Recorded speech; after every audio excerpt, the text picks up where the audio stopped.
তুমি এত কাঁপছো কেন? আমি কাঁপছি না, এসির বাতাস খুব ঠান্ডা লাগছে তাই। এসির টেম্পারেচারের তো 40 দেওয়া, তাহলে তোমার এত শীত লাগছে কেন? আমার এমনিতে একটু শীত বেশি লাগে, তুমি তো জানোই।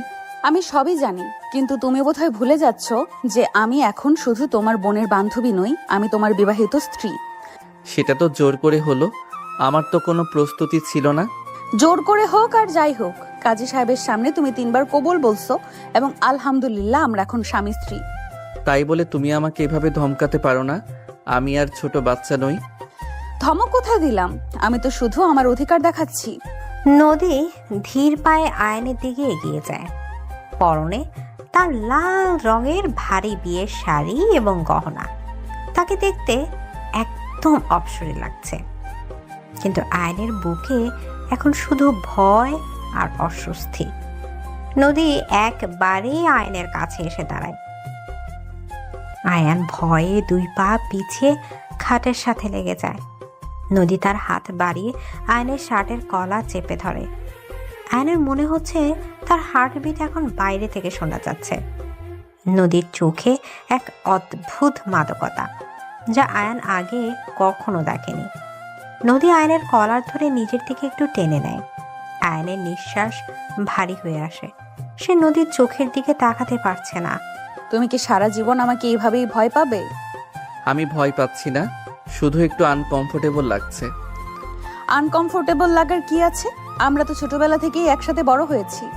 সেটাই তো সমস্যা, তুমি নিপা আপুর বেস্ট ফ্রেন্ড আর সারা জীবন আমাকে শাসন করেছো। শাসন করেছি কারণ তুমি অন্যায় করতে, আর এখন শাসন করব কারণ তুমি আমার স্বামী।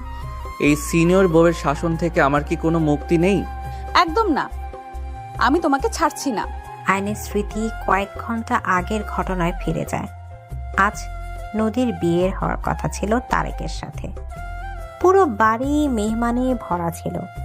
দাদু এবং দাদি স্টেজের পাশেই বসেছিলেন। আয়নের বাবা এবং নদীর বাবা তদারকি করছিলেন। শফিক এবং রিনা গেস্টদের খাবার দিচ্ছিল। সবকিছু ঠিকঠাক মতোই চলছিল। কাজী সাহেব এসে নিকা পড়ানোর জন্য প্রস্তুত হচ্ছিলেন। ঠিক তখন তারেক এবং তার পরিবার এমন এক শর্ত জুড়ে দেয় যা শুনে সবাই অবাক হয়ে যায়। তারা নদীর বাবার কাছে ব্যবসার জন্য অনেক টাকা দাবি করে বসে।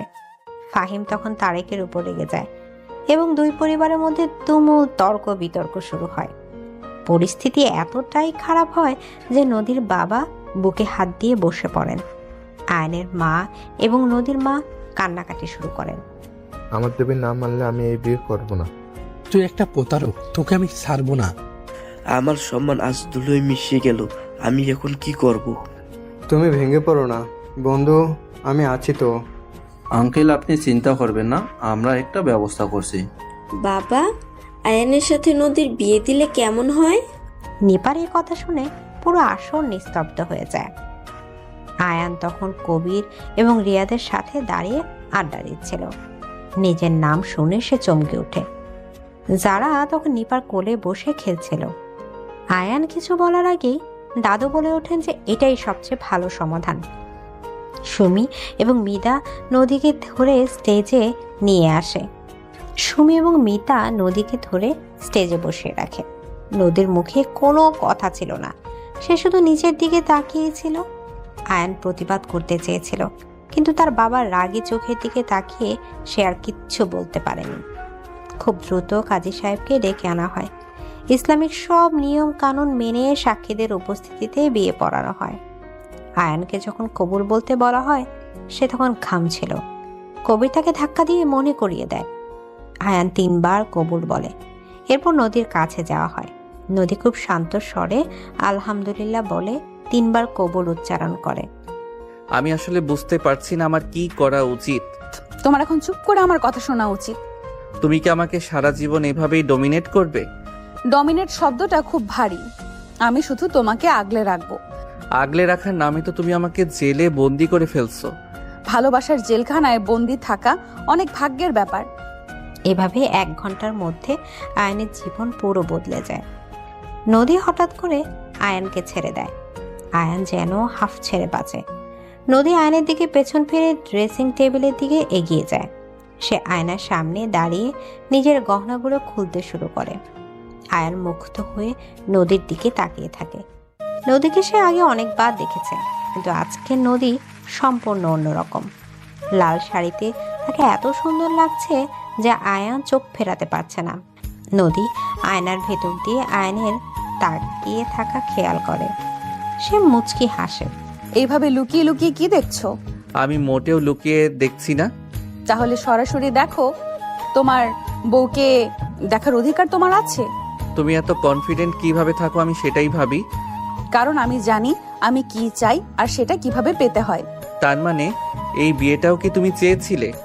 আয়নের এই কথা নদী হঠাৎ থমকে যায়। তার হাতের গহনা খোলা বন্ধ হয়ে যায়। সে আয়নার ভেতর দিয়ে আয়নের চোখে চোখ রাখে। নদীর চোখে এক অদ্ভুত দৃষ্টি ছিল যা আয়ন বুঝতে পারে না। নদী নিজেকে সামলে নিয়ে ঘুরে দাঁড়ায়। সে ধীর পায়ে আবার আয়নের দিকে এগিয়ে আসে। আয়ান এবার আর পেছায় না, সে স্থির হয়ে দাঁড়িয়ে থাকে। নদী আয়নের খুব কাছে এসে তার শার্টের বোতামগুলো ধরে। আয়নের মনে হয় তার চারপাশে বাতাস গরম হয়ে গেছে। কিছু কিছু প্রশ্নের উত্তর সময় মতো পাওয়া ভালো। তুমি সব সময় এমন হেয়ালি করে কথা বলো কেন? কারণ তুমি খুব বোকা, আর বোকাদের সাথে হেয়ালি করতেই ভালো লাগে। আমি বোকা নই, তুমি আমাকে ছোট ভাবো। তুমি আমার কাছে সবসময় আমার ছোট আয়ানই থাকবে। কিন্তু আমি এখন তোমার স্বামী। প্রমাণ করতে পারবে তুমি আমার স্বামী?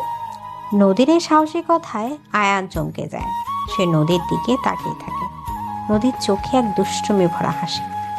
আয়ান বুঝতে পারে না তার এখন কি করা উচিত। সে জানে নদী তাকে রাগানোর জন্য এসব বলছে, কিন্তু আয়নের ভেতরে এক অদ্ভুত জিদ কাজ করতে শুরু করে। সে প্রমাণ করতে চায় যে সে আর ছোট নেই। আয়ান হঠাৎ করে নদীর কোমরে হাত দিয়ে তাকে নিজের দিকে টেনে নেয়। নদী এই আচমকা টানে একটু অবাক হয়, কিন্তু সে বাধা দেয় না। বরং সে আয়নের বুকের উপর হাত রেখে তার চোখের দিকে তাকিয়ে থাকে। তুমি কি আমাকে চ্যালেঞ্জ করছো? তুমি তো চ্যালেঞ্জ নেওয়ার মতো সাহসী নও। সিনিয়র বউ, তুমি কিন্তু আমাকে অবমূল্যায়ন করছো। তাহলে আমাকে ভুল প্রমাণ করে দেখাও। আমি কিন্তু ছাড়বো না বলে দিলাম। আমি তো চাই তুমি আমাকে শক্ত করে ধরে রাখো। আয়ান নদীর চোখে এক অন্যরকম ভালোবাসার আভাস দেখতে পায়। এই প্রথমবার সে নদীর চোখের দিকে তাকিয়ে ভয় পায় না, বরং তার মনে হয় সে এক বিশাল সমুদ্রে ডুবে যাচ্ছে। নদীর হাতের স্পর্শ আয়নের শরীরে এক অদ্ভুত শিহরণ তৈরি করে। তারা দুজন দুজনের খুব কাছাকাছি দাঁড়িয়ে থাকে। ঘরের ভেতরে পরিবেশ খুব রোমান্টিক হয়ে ওঠে। বাইরের নিস্তব্ধতা আর ভেতরে ভালোবাসার উষ্ণতা মিলেমিশে এক অপূর্ব মুহূর্ত তৈরি হয়। এভাবে তাদের জীবনের এক নতুন অধ্যায় শুরু হয়। আয়ান ওঠো, সকাল হয়ে গেছে, অনেক বেলা হলো তো। আর একটু ঘুমাতে দাও নদী আপু, কাল রাতে একদম ঘুম হয়নি। আবার নদী আপু বলছো কেন? ভুলে গেলে আমরা এখন স্বামী স্ত্রী? এখন থেকে আমাকে নাম ধরে ডাকবে, অথবা অন্য কিছু। এত বছরের অভ্যাস কি একদিনে পাল্টানো যায়? তুমি তো বড় বোনের মতো শাসন করতে, এখন হুট করে অন্য কিছু ডাকতে জিভ জড়িয়ে আসে। জীব জড়িয়ে আসুক আর যাই হোক, আজ থেকে আমাকে আপু বলে ডাকলে কপালে দুঃখ আছে। মনে রেখো আমি কিন্তু তোমার অনেক সিনিয়র। এই তো আবার শুরু করলে তোমার এই সিনিয়রগিরি দেখানোর স্বভাবটা। আর গেল না, মানুষ বউয়ের সাথে রোমান্টিক কথা বলে, আর আমার কপালে জুটছে ধমক। ধমক দিচ্ছি কারণ তুমি এখনো আলসেমি করে বিছানায় পড়ে আছো। নিচে সবাই আমাদের জন্য অপেক্ষা করছে। দাদি আর আম্মা অনেকবার লোক পাঠিয়েছে। উফ, সকালে উঠে এক গাদা মানুষের সামনে যাওয়া খুব অস্বস্তিকর। নিপা আপু নিশ্চয়ই আমাকে নিয়ে হাসাহাসি করবে। নিপা তো হাসবেই, কারণ সে জানে তুমি আমাকে কতটা ভয় পাও। এখন তাড়াতাড়ি বাথরুমে যাও, ফ্রেশ হয়ে নাও, আমি তোমার পাঞ্জাবি বের করে রাখছি। আয়ান অনিচ্ছা সত্ত্বেও বিছানা ছেড়ে উঠে সে নদীর দিকে এক পলক তাকায়। নদী তখন আলমারি থেকে নীল রঙের একটা পাঞ্জাবি বের করছে। সূর্যের আলো নদীর মুখে পড়ে এক অদ্ভুত আভা তৈরি করেছে। আয়নের মনে হচ্ছে নদীকে সে অনেকদিন ধরে চিনলেও আজ যেন একদম নতুন লাগছে। বাথরুমে যাওয়ার সময় আয়ন বারবার নদীর দিকে তাকাচ্ছিল। নদী সেটা খেয়াল করে, মনে মনে হাসে। আয়ান ফ্রেশ হয়ে বের হওয়ার পর নদী তাকে পাঞ্জাবিটা এগিয়ে দেয়। আয়ান চুপচাপ পাঞ্জাবি পরে আয়নার সামনে দাঁড়ায়। তোমাকে নীল রঙে খুব সুন্দর লাগছে আয়ান, একদম রাজপুত্রের মতো লাগছে। প্রশংসা করার জন্য ধন্যবাদ, কিন্তু তুমি এভাবে তাকালে আমার লজ্জা লাগে। লজ্জাবতী লতা হওয়ার দরকার নেই। এখন নিচে চলো, সবাই নাস্তা নিয়ে বসে আছে। তারা দুজন যখন নিচে ড্রয়িং রুমে আসে তখন সেখানে একটা ছোটখাটো মেলা বসেছে। নিপারানি, যারা সবাই সেখানে আছে। দাদু আর দাদির সোফায় বসে গল্প করছে। আয়নের বাবা আর মা কিচেন থেকে নাস্তা টেবিলে সাজাচ্ছিলেন। নদীর বাবা মাও সেখানে আছেন। সবাই তাদের দেখে একসাথে চুপ হয়ে যায়। তারপর নিপা একগাল হাসি নিয়ে এগিয়ে আসে। কি রে আয়ান, সারা রাত কি শুধু ভয় পেয়েই কাটলো নাকি রোমান্স কিছু হলো? আপু, তুমি কিন্তু সীমা ছাড়িয়ে যাচ্ছ। আমি বড় হয়েছি, এখন আমার বিয়ে হয়েছে, সেটা মাথায় রেখো। বড় হয়েছিস তো কি হয়েছে, নদী তো এখনো তোর বড়, তাই না?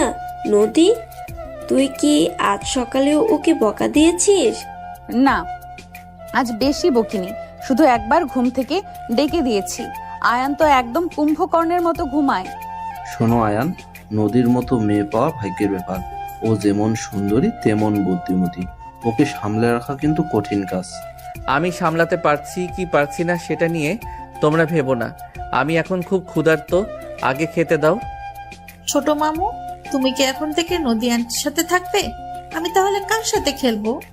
যারা মা, আমি তোমার সাথে খেলবো। নদী আন্টি তো আমাদের বাড়িতেই থাকবে এখন। তোমরা সবাই মিলে ছেলেটাকে একদম নাজেহাল করে দিচ্ছ।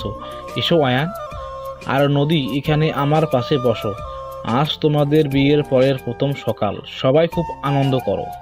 সবাই মিলে নাস্তা করতে বসে টেবিলে। অনেক পদের খাবার সাজানো।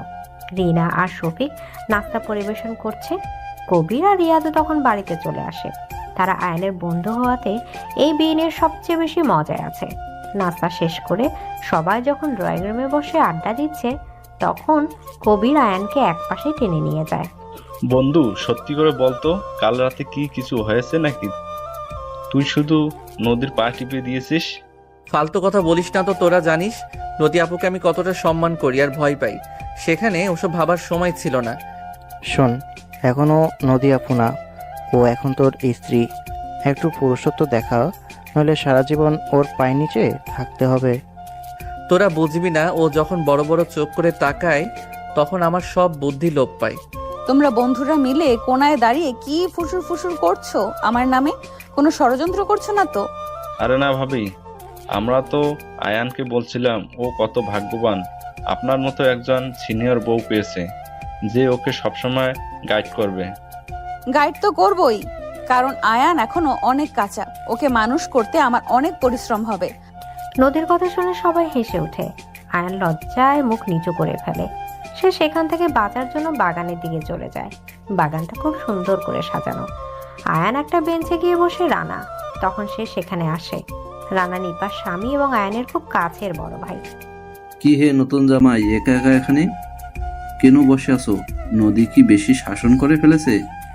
রানা ভাই, আমি বুঝতে পারছি না জীবনটা হঠাৎ করে এমন কেন হয়ে গেল। কাল পর্যন্ত নদী আপু ছিল আমার বোনের ফ্রেন্ড, আর আজ সে আমার ঘরে। দেখ আয়ান, আল্লাহ যা করেন ভালোর জন্যই করেন। নদী অনেক ভালো মেয়ে, ও তোকে সত্যি অনেক কেয়ার করে। তুই শুধু ওর মনের ভাষা বোঝার চেষ্টা কর। ওর মনের ভাষা বোঝা মহাকাশ বিজ্ঞানের চেয়েও কঠিন। ও সারাক্ষণ আদেশ দেয় আর আমি সেটা পালন করি। আয়ান আর রানা যখন কথা বলছিল তখন ফাহিম সেখানে বসে। ফাহিম নদীর কাজিন এবং এই বিয়ে হওয়ার পেছনে তার বড় ভূমিকা ছিল। ফাহিমের মুখে এক রহস্যময় হাসি। আয়ান ফাহিমকে দেখে একটু নড়ে চড়ে বসেন। কিরে আয়ান, জীবনটা কেমন চলছে? বড় বউ পেয়ে খুব খুশি তো? খুশি না হওয়ার তো কিছু নেই, তবে সবকিছু এত তাড়াহুড়ো করে হলো যে মানিয়ে নিতে সময় লাগছে। সময় তো লাগবেই, তবে তুই যদি জানতি এই বিয়ের পিছনে কতটা ঘটনা আছে তাহলে তুই অবাক হয়ে যাইতিস। কি বলতে চাচ্ছিস তুই? পরিষ্কার করে বলতো। এখন বলার সময় হয়নি, সবকিছু সময় মতো জানতে পারবি। আপাতত সংসার উপভোগ কর। এদিকে ফাহিম কথা শেষ করে চলে যায়। আয়ান গভীর চিন্তায় ডুবে যায়। ফাহিমের কথাগুলো তার মাথায় ঘুরতে থাকে। কিছু একটা যে লুকিয়ে আছে সেটা সে আঁচ করতে পারছে, কিন্তু সেটা কি তা সে জানে না। এমন সময় সুমি আর মিতা নদীকে নিয়ে বাগানে আসে। তার নদীর খুব ঘনিষ্ঠ বন্ধু। কিরে নদী, আয়নকে তো দেখছি একদম কাবু করে ফেলেছিস। বেচারা একলা বসে কি যেন ভাবছে। আয়ন একটু ভাবুক, প্রকৃতির ওকে একটু সময় দিতে হবে। হুট করে বিয়েটা মেনে নেওয়া ওর জন্য কঠিন ছিল। তোরা যখন আয়ানকে নিয়ে বাসর ঘরে ঢুকলি তখন আমরা হাসতে হাসতে শেষ। আয়ানের চেহারাটা ছিল দেখার মতো, মনে হচ্ছিল ও জেলখানায় যাচ্ছে। তোরা আয়ানকে নিয়ে মজা করবি না, আমি ওর পাশে আছি আর ওকে খুব ভালো করে চিনি। খুব সহজ সরল একটা ছেলে। নদী বন্ধুদের সাথে কথা বলতে বলতে আয়নের দিকে আর চোখে তাকাতে থাকে। আয়ান সেটা খেয়াল করে। নদী যখন আয়নের দিকে তাকায় তখন তার চোখ এক অপলক ভালোবাসা ভেসে ওঠে, যেটা আয়ান এখনো আবিষ্কার করতে পারেনি। আয়ান মনে করে নদী তাকে শুধু শাসনই করে, কিন্তু এই শাসনের গভীরে যে নদী নিজেকে বিলিয়ে দেওয়ার অপেক্ষায় আছে সেটা আয়ান বুঝতে অনেক দেরি করে ফেলে। বিকেল গড়াতে শুরু করে, বাড়িতে মেহমানদের আনাগোনা কমতে থাকে। আয়নের বাবা মা নদীর বাবার সাথে বিদায় পর্ব নিয়ে কথা বলছেন। ইসলামিক নিয়ম অনুযায়ী বিদায় অনুষ্ঠান হবে। বন্ধু, চিন্তা করো না, নদী আমার নিজের মেয়ের মতো। নিপার চেয়েও আমি ওকে বেশি ভালোবাসি। আমি জানি আপনি ওকে আগলে রাখবেন। নদীমা, তুই খুব ভাগ্যবতী, এমন একটা পরিবার পেয়েছিস। আয়ান বাবা, নদী একটু জেদি, ওকে একটু মানিয়ে নিস। ও বড় হলেও মনের দিক থেকে খুব নরম। আপনারা চিন্তা করবেন না, আমি ওকে দেখে রাখবো। যদিও ও আমাকে শাসন করে, কিন্তু আমি কথা দিচ্ছি ওকে কোনো কষ্ট পেতে দেব না। নদীর বাবা মা যখন বিদায় নিয়ে চলে যান তখন নদীর চোখের কোণে জল চিকচিক করছিল। সে তার দাদুর জড়িয়ে ধরে কাঁদতে থাকে। দাদু নদীকে সান্ত্বনা দেন।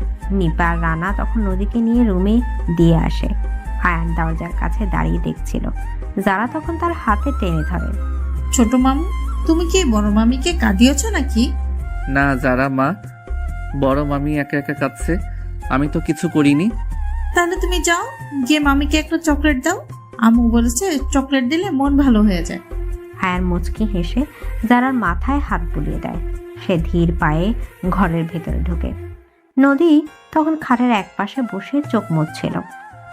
আয়ান নদীর পাশে গিয়ে বসে। সে নদীর কাঁধে হাত রাখতে গিয়েও ইতস্তত করে। নদী আয়নের দিকে তাকায়। তার চোখের কাজল হালকা লেপটে গেছে। তাকে দেখতে অনেক মায়াবী লাগছে। তুমি কাঁদছো কেন নদী? আমাকে ক্ষমা করে দাও। আমি তোমার বাবা মায়ের অভাব পূরণ করতে পারবো না, কিন্তু চেষ্টা করব তোমাকে খুশি রাখতে। আমি বাবা মায়ের জন্য কাঁদছি না, আমি আসলে ভাবছি আমরা কত বছর ধরে একে অপরকে চিনি, অথচ আজ আমাদের সম্পর্কটা কত বদলে গেছে। বদলে তো গেছেই, তবে এটা কি ভালো হলো নাকি খারাপ হলো আমি এখনো বুঝতে পারছি না। ভালো না খারাপ সেটা আমরা দুজন মিলে ঠিক করব। তুমি যদি আমাকে একটু সাপোর্ট দাও তাহলে আমি সব কিছু সামলে নেব। আমি তো ছোটবেলা থেকেই তোমাকে সাপোর্ট দিয়ে আসছি। তুমি যখন নিপা আপুর সাথে ঝগড়া করতে আমি তো তোমার পক্ষ নিতাম। হ্যাঁ, সেটা আমি ভুলিনি, তবে এখনকার সাপোর্ট হতে হবে অন্যরকম। এখন থেকে আমি তোমার সব কিছুতে থাকবো আর তুমি থাকবে আমার সব কিছুতে। এদিকে নদী আয়নের খুব কাছাকাছি চলে আসে। আয়ান অনুভব করে নদীর গায়ের মিষ্টি সুবাস। আয়নের মনে হচ্ছে তার শরীরের ভেতর দিয়ে বিদ্যুৎ খেলে যাচ্ছে। সে নদীর হাতের উপর নিজের হাত রাখে। নদী তার মাথা আয়নের কাঁধে হেলিয়ে দেয়। আয়নের মনে এক অন্যরকম অনুভূতির সৃষ্টি হয়। সে বুঝতে পারে এই সিনিয়র বউকে সে শুধু ভয় পায় না, সে তাকে পাগলের মতো ভালোবাসতে শুরু করেছে, কিন্তু প্রকাশ করতে পারছে না। তারা দীর্ঘক্ষণ এভাবে বসে থাকে। ঘরের জানালা দিয়ে বিকেলের লাল আলো তাদের উপর পড়ে, এক মায়াবী পরিবেশ সৃষ্টি করে। হঠাৎ করে দরজায় কড়া নাড়ার শব্দ হয়। দাদি বাইরে থেকে ডাকছে, ও নদী ও আয়ান নিচে আসো, দাদু ডাকছে।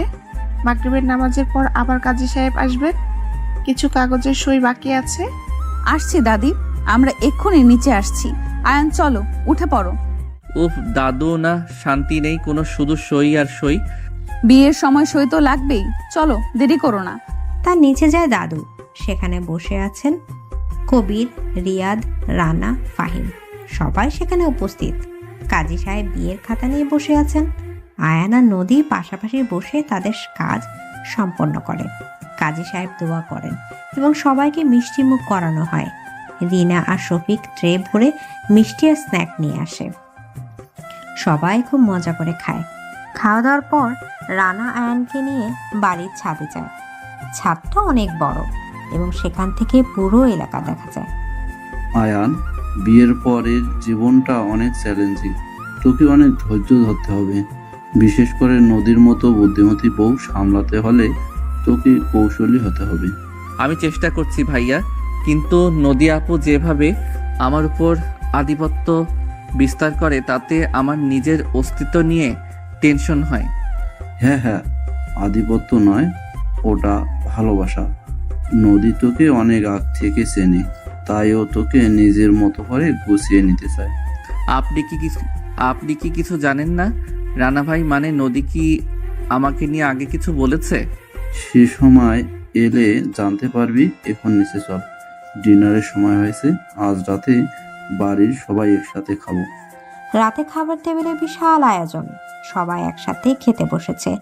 আয়নের বাবা মা, দাদু দাদি, রানা, নিপা, যারা, শফিক, রিনা, কবির, রিয়াদ, সুমি, মিতা, ফাহিম সবাই আছে। 20 জন সদস্যের এই বড় পরিবারে আনন্দের কোনো শেষ নেই। খাবারের পর শুরু হয় আড্ডা। দাদু পুরনো দিনের গল্প বলছেন, সবাই মন দিয়ে শুনছে। নদী সবার মাঝে বসে হাসছে, আর মাঝে মাঝে আয়নের দিকে তাকিয়ে চোখের ইশারা তাকে কিছু একটা বলার চেষ্টা করছেন। আয়ন সেটা বুঝতে পারে না, কিন্তু তার ভালো লাগে। রাত গভীর হতে শুরু করে, মেহমানরা একে একে বিদায় নিতে থাকে। কবির আর রিয়া যাওয়ার সময় আয়নকে আড়ালে নিয়ে যায়। বন্ধু, আজ রাতে আর ভয় পাস না। সিনিয়র বউ হলেও সে এখন তোর স্ত্রী। মনের জোর রাখ। একদম ঠিক বলেছিস। আর হ্যাঁ, কোনো সমস্যা হলে আমাদের ফোন দিস, আমরা জেগে থাকবো। তোরা যাবি এখান থেকে নাকি আমি লাঠি নিয়ে আসবো? ফালতু সব কথা বলে শুধু শুধু লজ্জা দিচ্ছিস। তারা হেসে বিদায় নেয়। আয়ান যখন রুমে ফিরে দেখে নদী ঘরটা খুব সুন্দর করে গুছিয়ে রেখেছে। মৃদু ল্যাম্পের আলোয় ঘরটা অপূর্ব লাগছে। নদী আয়নার সামনে বসে চুল বাঁধছে। আয়ান ঘিরে তার পাশে দাঁড়ায়। নদী আয়নার ভেতর দিয়ে আয়নের দিকে তাকায় এবং হাসে। আয়ন, তুমি কি আজও সেই কালকের মতোই ভয় পাচ্ছ? না, আজ ভয় পাচ্ছি না, তবে মনের ভেতরে এক অদ্ভুত শান্তি অনুভব করছি। এই শান্তিটা সারা জীবন থাকুক, আমি এটাই চাই। নদী, একটা কথা জিজ্ঞেস করি, সত্যি করে উত্তর দেবে? বলো, কি জানতে চাও? তারেকের সাথে বিয়ের আসরে যা হলো তার জন্য তোমার খারাপ লাগছে না তো? মানে তোমার তো ওকে বিয়ে করার কথা ছিল। এদিকে আয়নের এই প্রশ্নে নদীর হাসি হঠাৎ উধাও হয়ে যায়। সে আয়নের দিকে ঘুরে দাঁড়ায়। নদীর চোখে এক রহস্যময় ছায়া খেলে যায়। সে আয়নের খুব কাছে আসে এবং তার 2 কাঁধে হাত রাখে। নদী আয়নের চোখের গভীরে তাকায়। আয়নের মনে হচ্ছিল নদী তার মনের সব কথা পড়ে ফেলছে। তারেক কে ছিল আমার জীবনে সেটা বড় কথা নয়, আমার জীবনে এখন তুমি আছো, এটাই একমাত্র সত্য। আর তারেকও ওই ঘটনা না ঘটলে কি আমি তোমাকে এইভাবে পেতাম? তোমার কথাগুলো কেমন যেন রহস্যজনক মনে হচ্ছে। তুমি কি সব জানো? আমি অনেক কিছুই জানি যা তুমি জানো না আয়ান, তবে আজ সেসব কথা থাক। আজ শুধু আমরা আর আমাদের এই সুন্দর রাত। নদী আয়নের বুকের উপর মাথা রাখে। আয়ান তাকে 2 হাতে জড়িয়ে ধরে। ঘরের নিস্তব্ধতায় দুজনের হৃদস্পন্দন শোনা যাচ্ছে। নদী মনে মনে হাসে। সে জানে তার পরিকল্পনা কত নিখুঁত ছিল। তারেককে দিয়ে দাবিগুলো করানোর পরিকল্পনা যে নদীর নিজের ছিল সেটা আয়ান কখনো কল্পনা করতে পারবে না। ফাহিম আর রানা ভাইকে হাত করে নদী তার এই ভালোবাসার মানুষকে চিরস্থায়ীভাবে নিজের করে নিয়েছে। আয়ান জানে না সে এক গভীর চক্রান্তের শিকার হয়েছে, তবে চক্রান্ত ছিল এক গভীর প্রেমের বহিঃপ্রকাশ যা তাকে সারা জীবন সুখী রাখবে। নদী আয়ানের কানে ফিসফিস করে বলে, আমি তোমাকে অনেক ভালোবাসি। আয়ান প্রত্যুত্তরে শুধু নদীকে আরো শক্ত করে জড়িয়ে ধরে। এভাবেই তাদের দাম্পত্য জীবনের দ্বিতীয় রাতটি এক অন্যরকম আবেশে কাটতে থাকে। বাইরের আকাশে তখন রূপালী চাঁদ হাসছে, যা তাদের এই নতুন সম্পর্কের সাক্ষী হয়ে রইল। আয়ান, এদিকে তাকাও, আমার শাড়ির কুচিটা একটু ঠিক করে দাও তো। আমি এসব পারি না নদী আপু, তুমি নিজে করে নাও না প্লিজ। আবার আপু বলছো? তুমি কিন্তু ইচ্ছে করে আমাকে রাগানোর চেষ্টা করছো।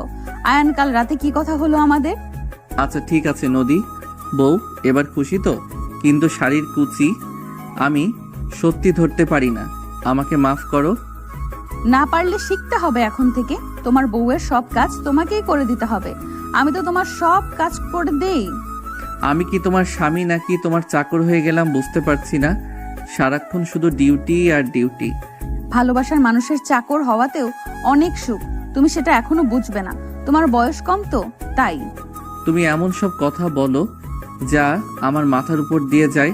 আমি বাথরুমে যাচ্ছি, তুমি তোমার কুচি নিজে ঠিক করো। বাথরুমে গেলে কিন্তু আমি দরজার বাইরে থেকে আটকে দেব, তখন ভেতরে বসে বসে কাঁদবে বলে দিলাম। তুমি একটা স্বৈরাচারী শাসক, তোমার মতো ডিক্টেটর বউ আমি জীবনেও দেখিনি। এই ডিরেক্টরের বুকেই তো কাল রাতে মাথা রেখে ঘুমিয়েছিলে, তখন তো বেশ আদর করে জড়িয়েছিলে। সেটা আমি ভয়ে ধরেছিলাম। তুমি যেভাবে তাকাচ্ছিলে আমার মনে হচ্ছিল তুমি আমাকে খেয়ে ফেলবে। আমি তোমাকে খাবো কেন? তুমি কি কোনো চকলেট নাকি যে টুপ করে গিলে ফেলবো? চকলেটের চেয়েও মিষ্টি আমি, সেটা তুমি খুব ভালো করে জানো। বেশি বকবক না করে এইদিকে এসো, আমার চুলগুলো আঁচড়ে দাও, আমার হাত ব্যথা করছে। এদিকে আয়ান নদীকে অনেক ভয় পেল, তার কথা অমান্য করতে পারে না। সে ধীর পায়ে নদীর পেছনে গিয়ে দাঁড়ায়, চিরুনি হাতে নিয়ে খুব সাবধানে নদীর ভেজা চুলগুলো আঁচড়াতে শুরু করে। নদীর চুলের মিষ্টি গন্ধে আয়নের নেশা ধরে যায়। সে আনমনে নদীর ঘাড়ে মুখ গুজে দেয়। নদী আয়নের এই স্পর্শে কেঁপে ওঠে। আয়নের 2 হাত নদীর কোমর জড়িয়ে ধরে। নদীর মনে হয় সেই মুহূর্তটার জন্য সারা জীবন অপেক্ষা করেছে। সে আয়নের হাতের উপর নিজের হাত রাখে। আয়ন নদীর কানে ফিসফিস করে কিছু একটা বলে, যা শুনে নদীর মুখে একটা লাজুক হাসি ফুটে ওঠে। তোমাকে আজ খুব সুন্দর লাগছে নদী, মনে হচ্ছে তুমি আসমান থেকে নেমে আসা কোনো পরী। তোমার মুখে এসব রোমান্টিক কথা একদম মানায় না, তুমি বরং আমাকে শাসন করো, সেটাই ভালো লাগবে। আমি তোমাকে শাসন করব? আমার কি এত সাহস আছে যে তোমাকে ধমক দেব? তুমি তো উল্টো আমাকে পেটাবে। আমি তোমাকে কবে পেটালাম? তুমি শুধু শুধু আমার নামে বদনাম করো। নিচে চলো, সবাই অপেক্ষা করছে। নিচে যেতে আমার খুব লজ্জা লাগে, সবাই এমনভাবে তাকায় যেন আমি চিড়িয়াখানার কোনো নতুন প্রাণী। কেউ আসবে না, তুমি আমার হাত ধরে শক্ত করে সিঁড়ি দিয়ে নামবে, কেউ কিছু বললে আমি উত্তর দিব।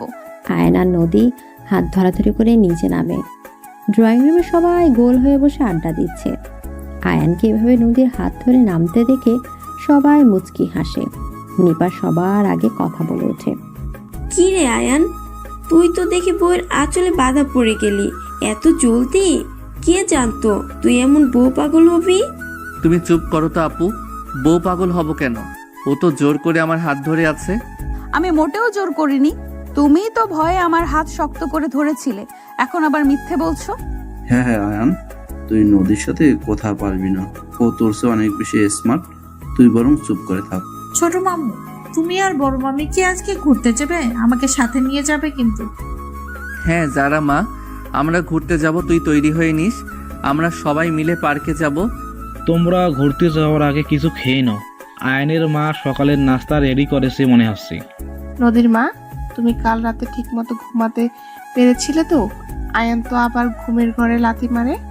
হ্যাঁ দাদি, আয়ান কাল রাতে একদম লাথি মারেনি, ও খুব শান্ত হয়ে ঘুমিয়েছে, আমার কোনো কষ্ট হয়নি। আয়ান, তুই কিন্তু নদীকে একদম জ্বালাবি না। ও এখন আমাদের বাড়ির লক্ষ্মী বউ, ওকে সব সময় খুশি রাখবি। আয়ান তো এখনো নিজেই বাচ্চা, ও আবার বউকে কিভাবে খুশি রাখবে? নদীমা, তুই ওকে একটু সামলে নিস। আব্বা, আপনারা কোনো চিন্তা করবেন না, আয়ানকে আমি ঠিকই সামলে নেব, ও খুব বাধ্য ছেলে। সবাই মিলে নাস্তা করতে বসে। নাস্তার টেবিলে হাসি খুশি পরিবেশ। এমন সময় কলিং বেল বেজে ওঠে। শফিক গিয়ে দরজা খোলে। কবির, রিয়াজ, সুমি আর মিতা একসাথে হুড়মুড় করে ভেতরে ঢোকে। তাদের দেখে আয়ান আর নদীর মুখে হাসি ফুটে ওঠে। কি খবর নতুন জামাই? রাতের বেলা কেমন কাটলো? তোর চেহারা তো বেশ শুকিয়ে গেছে মনে হচ্ছে। সিনিয়র বইয়ের পাল্লায় পড়লে চেহারা শুকাবেই। তবে নদী ভাবি, আপনাকে আজ দারুণ লাগছে। তোরা সকালে এসে আবার শুরু করলি? তোদের কোনো কাজ নেই, শুধু আমাকে পচানোর জন্য চলে আসিস। ওরা তো ঠিকই বলেছে। আয়ান, তুমি এত লজ্জা পাচ্ছ কেন? সুমি, মিতা, তোরা আয়ানের পাশে বস। আমরা আয়নের পাশে বসবো না, আমরা তোর পাশে বসবো। আয়নকে তো তুই একদম নিজের করে নিয়েছিস। নদী, তোর মুখটা কিন্তু খুব গ্লো করছে, মনে হচ্ছে আয়ানের ভালোবাসা বেশ ভালোই কাজ করছে তোর ওপর। তোরা একটু চুপ করবি? বড়রা সবাই সামনে বসে আছেন, তোদের মুখে কোনো লাগাম নেই। আরে ভাবি, ওরা তো বন্ধু মানুষ, ওরা তো মজা করবেই। আয়ান ভাই, আপনি কিছু মনে করবেন না। আয়ান ভাই কিন্তু মনে মনে খুব খুশি, শুধু বাহির দিয়ে ভাব দেখাচ্ছে যেন সে কিচ্ছু বোঝে না। রিনা, তুইও ওদের দলে যোগ দিলি, সবাই মিলে আমাকে পাগল করে দিবি দেখছি। আমি খাচ্ছি না। তুমি চুপচাপ বসে খাবে, কেউ তোমাকে কিছু বলছে না। আর তোমরা সবাই ওকে খেপানো বন্ধ করো। নদীর ধমক শুনে সবাই চুপ হয়ে যায়। আয়ান মনে মনে শান্তি পায় যে নদী অন্তত তাকে সাপোর্ট করছে। নাস্তা শেষ করে সবাই বাগানে গিয়ে বসে আড্ডা দেওয়ার জন্য। ঠিক তখন ফাহিম সেখানে উপস্থিত হয়। ফাহিমের মুখে একটা দুষ্ট হাসি। ফাহিম সোজা নদীর দিকে এগিয়ে যায়। কিরে নদী, তোর সংসার তো বেশ ভালোই জমিয়ে ফেলেছিস মনে হচ্ছে। তোর প্ল্যান একদম 100% সাকসেসফুল। আসতে বল ফাহিম ভাই, আয়ান আশেপাশে আছে, শুনতে পেলে সব শেষ হয়ে যাবে। আমি অনেক কষ্ট করে ওকে সামলাচ্ছি। ফাহিম, তুই এমনভাবে কথা বলছিস যেন আমরা অনেক বড় কোনো অপরাধ করছি। আমরা তো শুধু দুটি ভালোবাসার মানুষকে করছি। অপরাধ তো বটেই। তারেক বেচারা এখনো বুঝতে পারছে না ওর সাথে সেদিন কি হয়েছিল। ও তো ভেবেছিল সত্যি সত্যি ব্যবসা পাবে। তারেক একটা লোভী মানুষ, ওকে দিয়ে এই নাটকটা করানো খুব সহজ ছিল। ও শুধু টাকার লোভে ওই দাবিগুলো করেছিল। আর সেই সুযোগ আমরা এমন পরিস্থিতি তৈরি করলাম যে আয়ানের বাবা বাধ্য হয়ে আয়ানের সাথে তোর বিয়ে দিলেন। কিন্তু নদী, তুই আয়ানকে সত্যিটা কবে বলবি? সারা জীবন তো আর এই মিথ্যা নিয়ে সংসার করা যায় না।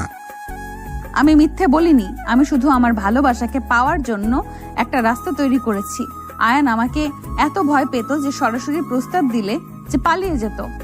আয়ান বড় হলে সব বুঝবে। এখনো শুধু তোকে ভয় পায় আর সম্মান করে। ওর ভেতরে যে ভালোবাসা আছে সেটাও ধীরে ধীরে বুঝতে পারবে। আমি ওকে অনেক ভালোবাসার চাদরে মুড়িয়ে রাখবো। ও একদিন নিজেই আমাকে বলবে যে ও আমাকে ছাড়া বাঁচবে না। তারা যখন নিচু স্বরে কথা বলছিল, আয়ান তখন দূরে থেকে তাদের দেখছিল। আয়ানের মনে একটা সন্দেহ দানা বাঁধে। সে বুঝতে পারে এরা তিনজন মিলে কিছু একটা আড়াল করছে। আয়ান ধীর পায়ে তাদের দিকে এগিয়ে যায়। আয়ানকে আসতে দেখে ফাহিম আর রানা খুব দ্রুত কথার টপিক বদলে ফেলে। তোমরা তিনজন মিলে এখানে দাঁড়িয়ে কি এত সিরিয়াস আলোচনা করছো? আমাকে কিছু বলবে নাকি? না, তেমন কিছু না। আমি শুধু নদীকে বলছিলাম তোর খুব যত্ন নিতে। তুই তো অনেক রোগা হয়ে গিয়েছিস। হ্যাঁ আয়ান, তুই একটু ঠিক মতো খাওয়া দাওয়া করবি। নদী তোর জন্য খুব টেনশন আছে। তোমরা আমাকে বোকা বানিও না। আমি জানি তোমরা কিছু একটা লুকাচ্ছ। নদী, তুমি কি আমাকে সত্যিটা বলবে? তুমি এত সন্দেহ কেন করো আয়ান? আমাদের মধ্যে এমন কোনো কথা হয়নি যা তোমাকে বলা যাবে না। আমার মন বলছে এই বিয়ের পেছনে তোমাদের তিনজনের কোনো হাত আছে।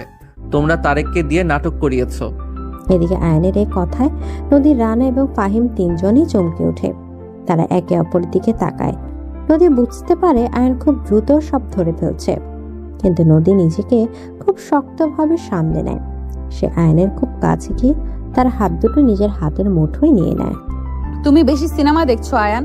বাস্তব জীবনে এত নাটক হয় না। যা হয়েছে সব পরিস্থিতির কারণেই হয়েছে। তুমি আমার চোখের দিকে তাকিয়ে বলো যে তুমি এসব আগে থেকে জানতে না। আমি কিভাবে জানবো? আমি কি জাদুকর নাকি যে ভবিষ্যৎ দেখতে পাবো? তুমি শুধু আমাকে অবিশ্বাস করছো। আমি তোমাকে অবিশ্বাস করছি না, কিন্তু আমার মন সায় দিচ্ছে না। ফাহিম ভাই, আপনি কিছু বলুন। আমি কি বলবো? আয়ান নদী যা বলেছে সেটাই সত্যি। তুই অযথা টেনশন করিস। আমি এখন যাই, আমার কাজ আছে। আয়ান, তুই নদীর সাথে সময় কাটা। আমি ফাহিমকে এগিয়ে দিয়ে আসছি। তোরা নিজের মধ্যে ভুল বোঝাবুঝি করিস না। ফাহিম আর রানা সেখান থেকে দ্রুত চলে যায়। আয়ান আর নদী একা বাগানে দাঁড়িয়ে থাকে। বিকেলের নরম হাওয়া নদীর চুলগুলো উড়িয়ে আয়ানের মুখে ফেলছে। আয়ান এক দৃষ্টিতে নদীর দিকে তাকিয়ে আছে। নদীর মনে হচ্ছে তার বুকটা ধুকপুক করছে। সে ভয় পাচ্ছে যদি আয়ান সব জেনে যায় তাহলে হয়তো সে নদীকে ভুল বুঝবে। যদি আয়ানের বুকে মাথা রাখে। আয়ান, তুমি কি আমাকে ভালোবাসো না? তুমি কেন সবসময় আমাকে প্রশ্ন করো? আমি তোমাকে ভালোবাসি নদী, কিন্তু আমি চাই আমাদের সম্পর্কের মধ্যে কোনো অন্ধকার না থাকুক। কোনো অন্ধকার নেই আয়ান, সব আলো। শুধু তুমি আমাকে একটু বিশ্বাস করো। আমি তোমার কোনো ক্ষতি হতে দেব না। আমি তোমাকে বিশ্বাস করি, কিন্তু তুমি যদি কখনো আমাকে ধোঁকা দাও আমি কিন্তু মরে যাব। এমন কথা মুখেও আনবে না। আমি তোমার জন্য আমার জীবন দিয়ে দিতে পারি। তুমি শুধু আমাকে আগলে রেখো। আয়ান নদীকে শক্ত করে জড়িয়ে ধরে তার সব সন্দেহ যেন নিমেষেই বাতাসে মিলিয়ে যায়। নদীর শরীরের উষ্ণতায় আয়ান নিজের সব কষ্ট ভুলে যায়। সে বুঝতে পারে নদী তাকে সত্যিই অনেক ভালোবাসে।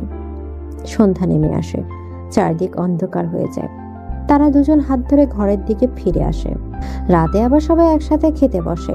নদীর মা ফোন করেন। নদী ভিডিও কলে সবার সাথে কথা বলে, আয়ানও কথা বলে। আয়ান বাবা, নদী তোমাকে খুব জ্বালাচ্ছে না তো? না মা, নদী খুব ভালো, ও আমাকে অনেক খেয়াল রাখে, আপনারা কোনো চিন্তা করবেন না। আমরা জানি তুমি নদীকে খুব সুখে রাখবে। তোমরা দুজন কাল একবার আমাদের বাড়িতে এসো। হ্যাঁ আব্বা, আমরা কাল সকালে যাব। আপনি আমার জন্য আপনার হাতের স্পেশাল পায়েসটা বানিয়ে রাখবেন। বিআই সাহেব, আপনারা কিন্তু কাল নদীকে আটকে রাখবেন না। ও আমাদের বাড়ির প্রাণ, ওকে ছাড়া আমাদের একদিনও চলবে না। আরে না বিয়ে সাহেব, ও তো এখন আপনাদেরই মেয়ে। আমরা শুধু একদিনের জন্য ওকে দেখতে চাই। এদিকে খাওয়া দাওয়া শেষে সবাই যার যার ঘরে চলে যায়। আয়ান আর নদী তাদের ঘরে ঢোকে। ঘরটা আজ আরো সুন্দর করে গোছানো, বিছানায় কিছু গোলাপের পাপড়ি ছড়ানো। নদী দরজাটা বন্ধ করে দেয়। আয়ান খাটের একপাশে বসে পড়ে। নদী ধীর পায়ে আয়নের দিকে এগিয়ে যায়। সে আজ একটা কালো রঙের খুব সুন্দর শাড়ি পরেছে। তার উন্মুক্ত কোমর আর গভীর চোখের চাহনি আয়নের বুকে ঝড় তোলে। নদী, তুমি দরজা বন্ধ করলে কেন? আমার কেমন যেন দম বন্ধ লাগছে। দম বন্ধ লাগছে কেন? তুমি কি আমাকে এখনো ভয় পাচ্ছ? তুমি তো আজ সকালে বেশ সাহস দেখাচ্ছিলে। সকালে সাহস দেখিয়েছিলাম কারণ তখন চারদিকে আলো ছিল, এখন রাত, তাই আমার আবার ভয় লাগছে। রাতের ভয় পাওয়ার কিছুই নেই আয়ান। রাত তো ভালোবাসার জন্য তৈরি হয়েছে। তুমি শুধু আমাকে একটু জায়গা দাও। আমি তো তোমাকে আমার পুরো পৃথিবী দিয়ে দিয়েছি, আর কি জায়গা দেব? আমি তোমার পৃথিবীর রানী হতে চাই। আয়ান, আমাকে তোমার খুব কাছে টেনে নাও। এদিকে নদী আয়নের হাঁটুর উপর বসে পড়ে। সে তার দুই হাত দিয়ে আয়নের গলা জড়িয়ে ধরে। আয়ান নদীর এই আকস্মিক পদক্ষেপে চমকে উঠলেও সে নদীকে বাধা দেয় না। সে অনুভব করে নদীর ভারী নিঃশ্বাস তার ঘাড়ে পড়েছে। নদীর শাড়ির আঁচল খসে পড়ে যায়। আয়নের চোখ বন্ধ হয়ে আসে। সে নিজের অজান্তেই নদীর উন্মুক্ত পিঠে হাত রাখে। নদী আয়নের ঠোঁটে খুব কাছে নিজের ঠোঁট নিয়ে আসে। তাদের নিঃশ্বাস এক হয়ে যায়। আয়ান, আমাকে আদর করো। আমি আজ তোমার সব ভয় ভেঙে দিতে চাই। আমি যদি নিজেকে সামলাতে না পারি তাহলে কি হবে নদী? তুমি কি আমাকে ক্ষমা করবে? আমি তো চাই তুমি নিজেকে হারিয়ে ফেলো। তুমি আমার স্বামী, আমি তোমার সবটুকু অধিকার মেনে নেব। তুমি সত্যি এক মায়াবী জাদুকর নদী, তুমি আমাকে পাগল করে দিচ্ছ। তুমি পাগল হলেই আমি সবচেয়ে বেশি খুশি হব। এখন চুপ করে আমাকে অনুভব করো। এদিকে আয়ান আর কোনো কথাই বলে না। সে নদীকে দু হাতে তুলে বিছানায় শুয়ে দেয়। নদীর চোখে এক অদ্ভুত আকাঙ্ক্ষা। আয়ান নদীর শাড়ির কুচিতে হাত দেয়। নদী চোখ বন্ধ করে আয়নের স্পর্শ গ্রহণ করে। ঘরের ভেতরের আলো একদম ম্লান হয়ে যায়। শুধু চাঁদের আলো এসে তাদের উপর পড়ে।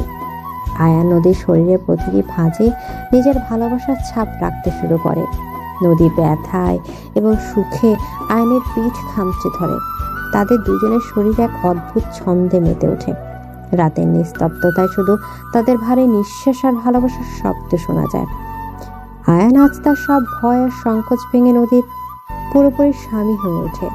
আর নদী তার জীবনের সবচেয়ে বড় স্বপ্নটাকে পূরণ হতে দেখে। সে জানে তার সাজানো সব মিথ্যা আজ সার্থক হয়েছে, কারণ সে তার ভালোবাসার মানুষকে নিজের করে পেয়েছে।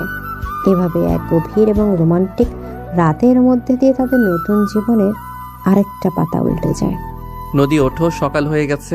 কাল রাতের সব ক্লান্তি ভুলে এবার চোখ খোলো। আমাকে আর একটু ঘুমাতে দাও আয়ান। তুমি এত সকালে উঠে বসে আছো কেন? তোমার কি ঘুম আসছে না? আমার তো আজ খুশিতে ঘুমই আসছে না। আমি তো বিশ্বাসই করতে পারছি না যে কাল রাতে আমাদের মধ্যে এত সুন্দর কিছু হয়েছে। তুমি তো দেখছি একদম বদলে গেছো। কাল সকালের সেই ভীতু আয়ান আর আজকের এই রোমান্টিক আয়ানের মধ্যে আকাশ পাতাল তফাৎ। তুমি তো আমাকে বদলে দিলে। তোমার ওই মায়াবী চোখের দিকে তাকিয়ে আমি আমার সব ভয় ভুলে গেছি। তাই নাকি? তা তোমার ভয় তো ভাঙলো, কিন্তু আমার যে সারা শরীর ব্যথা করছে সেটার কি হবে? তুমি তো কাল রাতে একদম পাগল হয়ে গিয়েছিলে।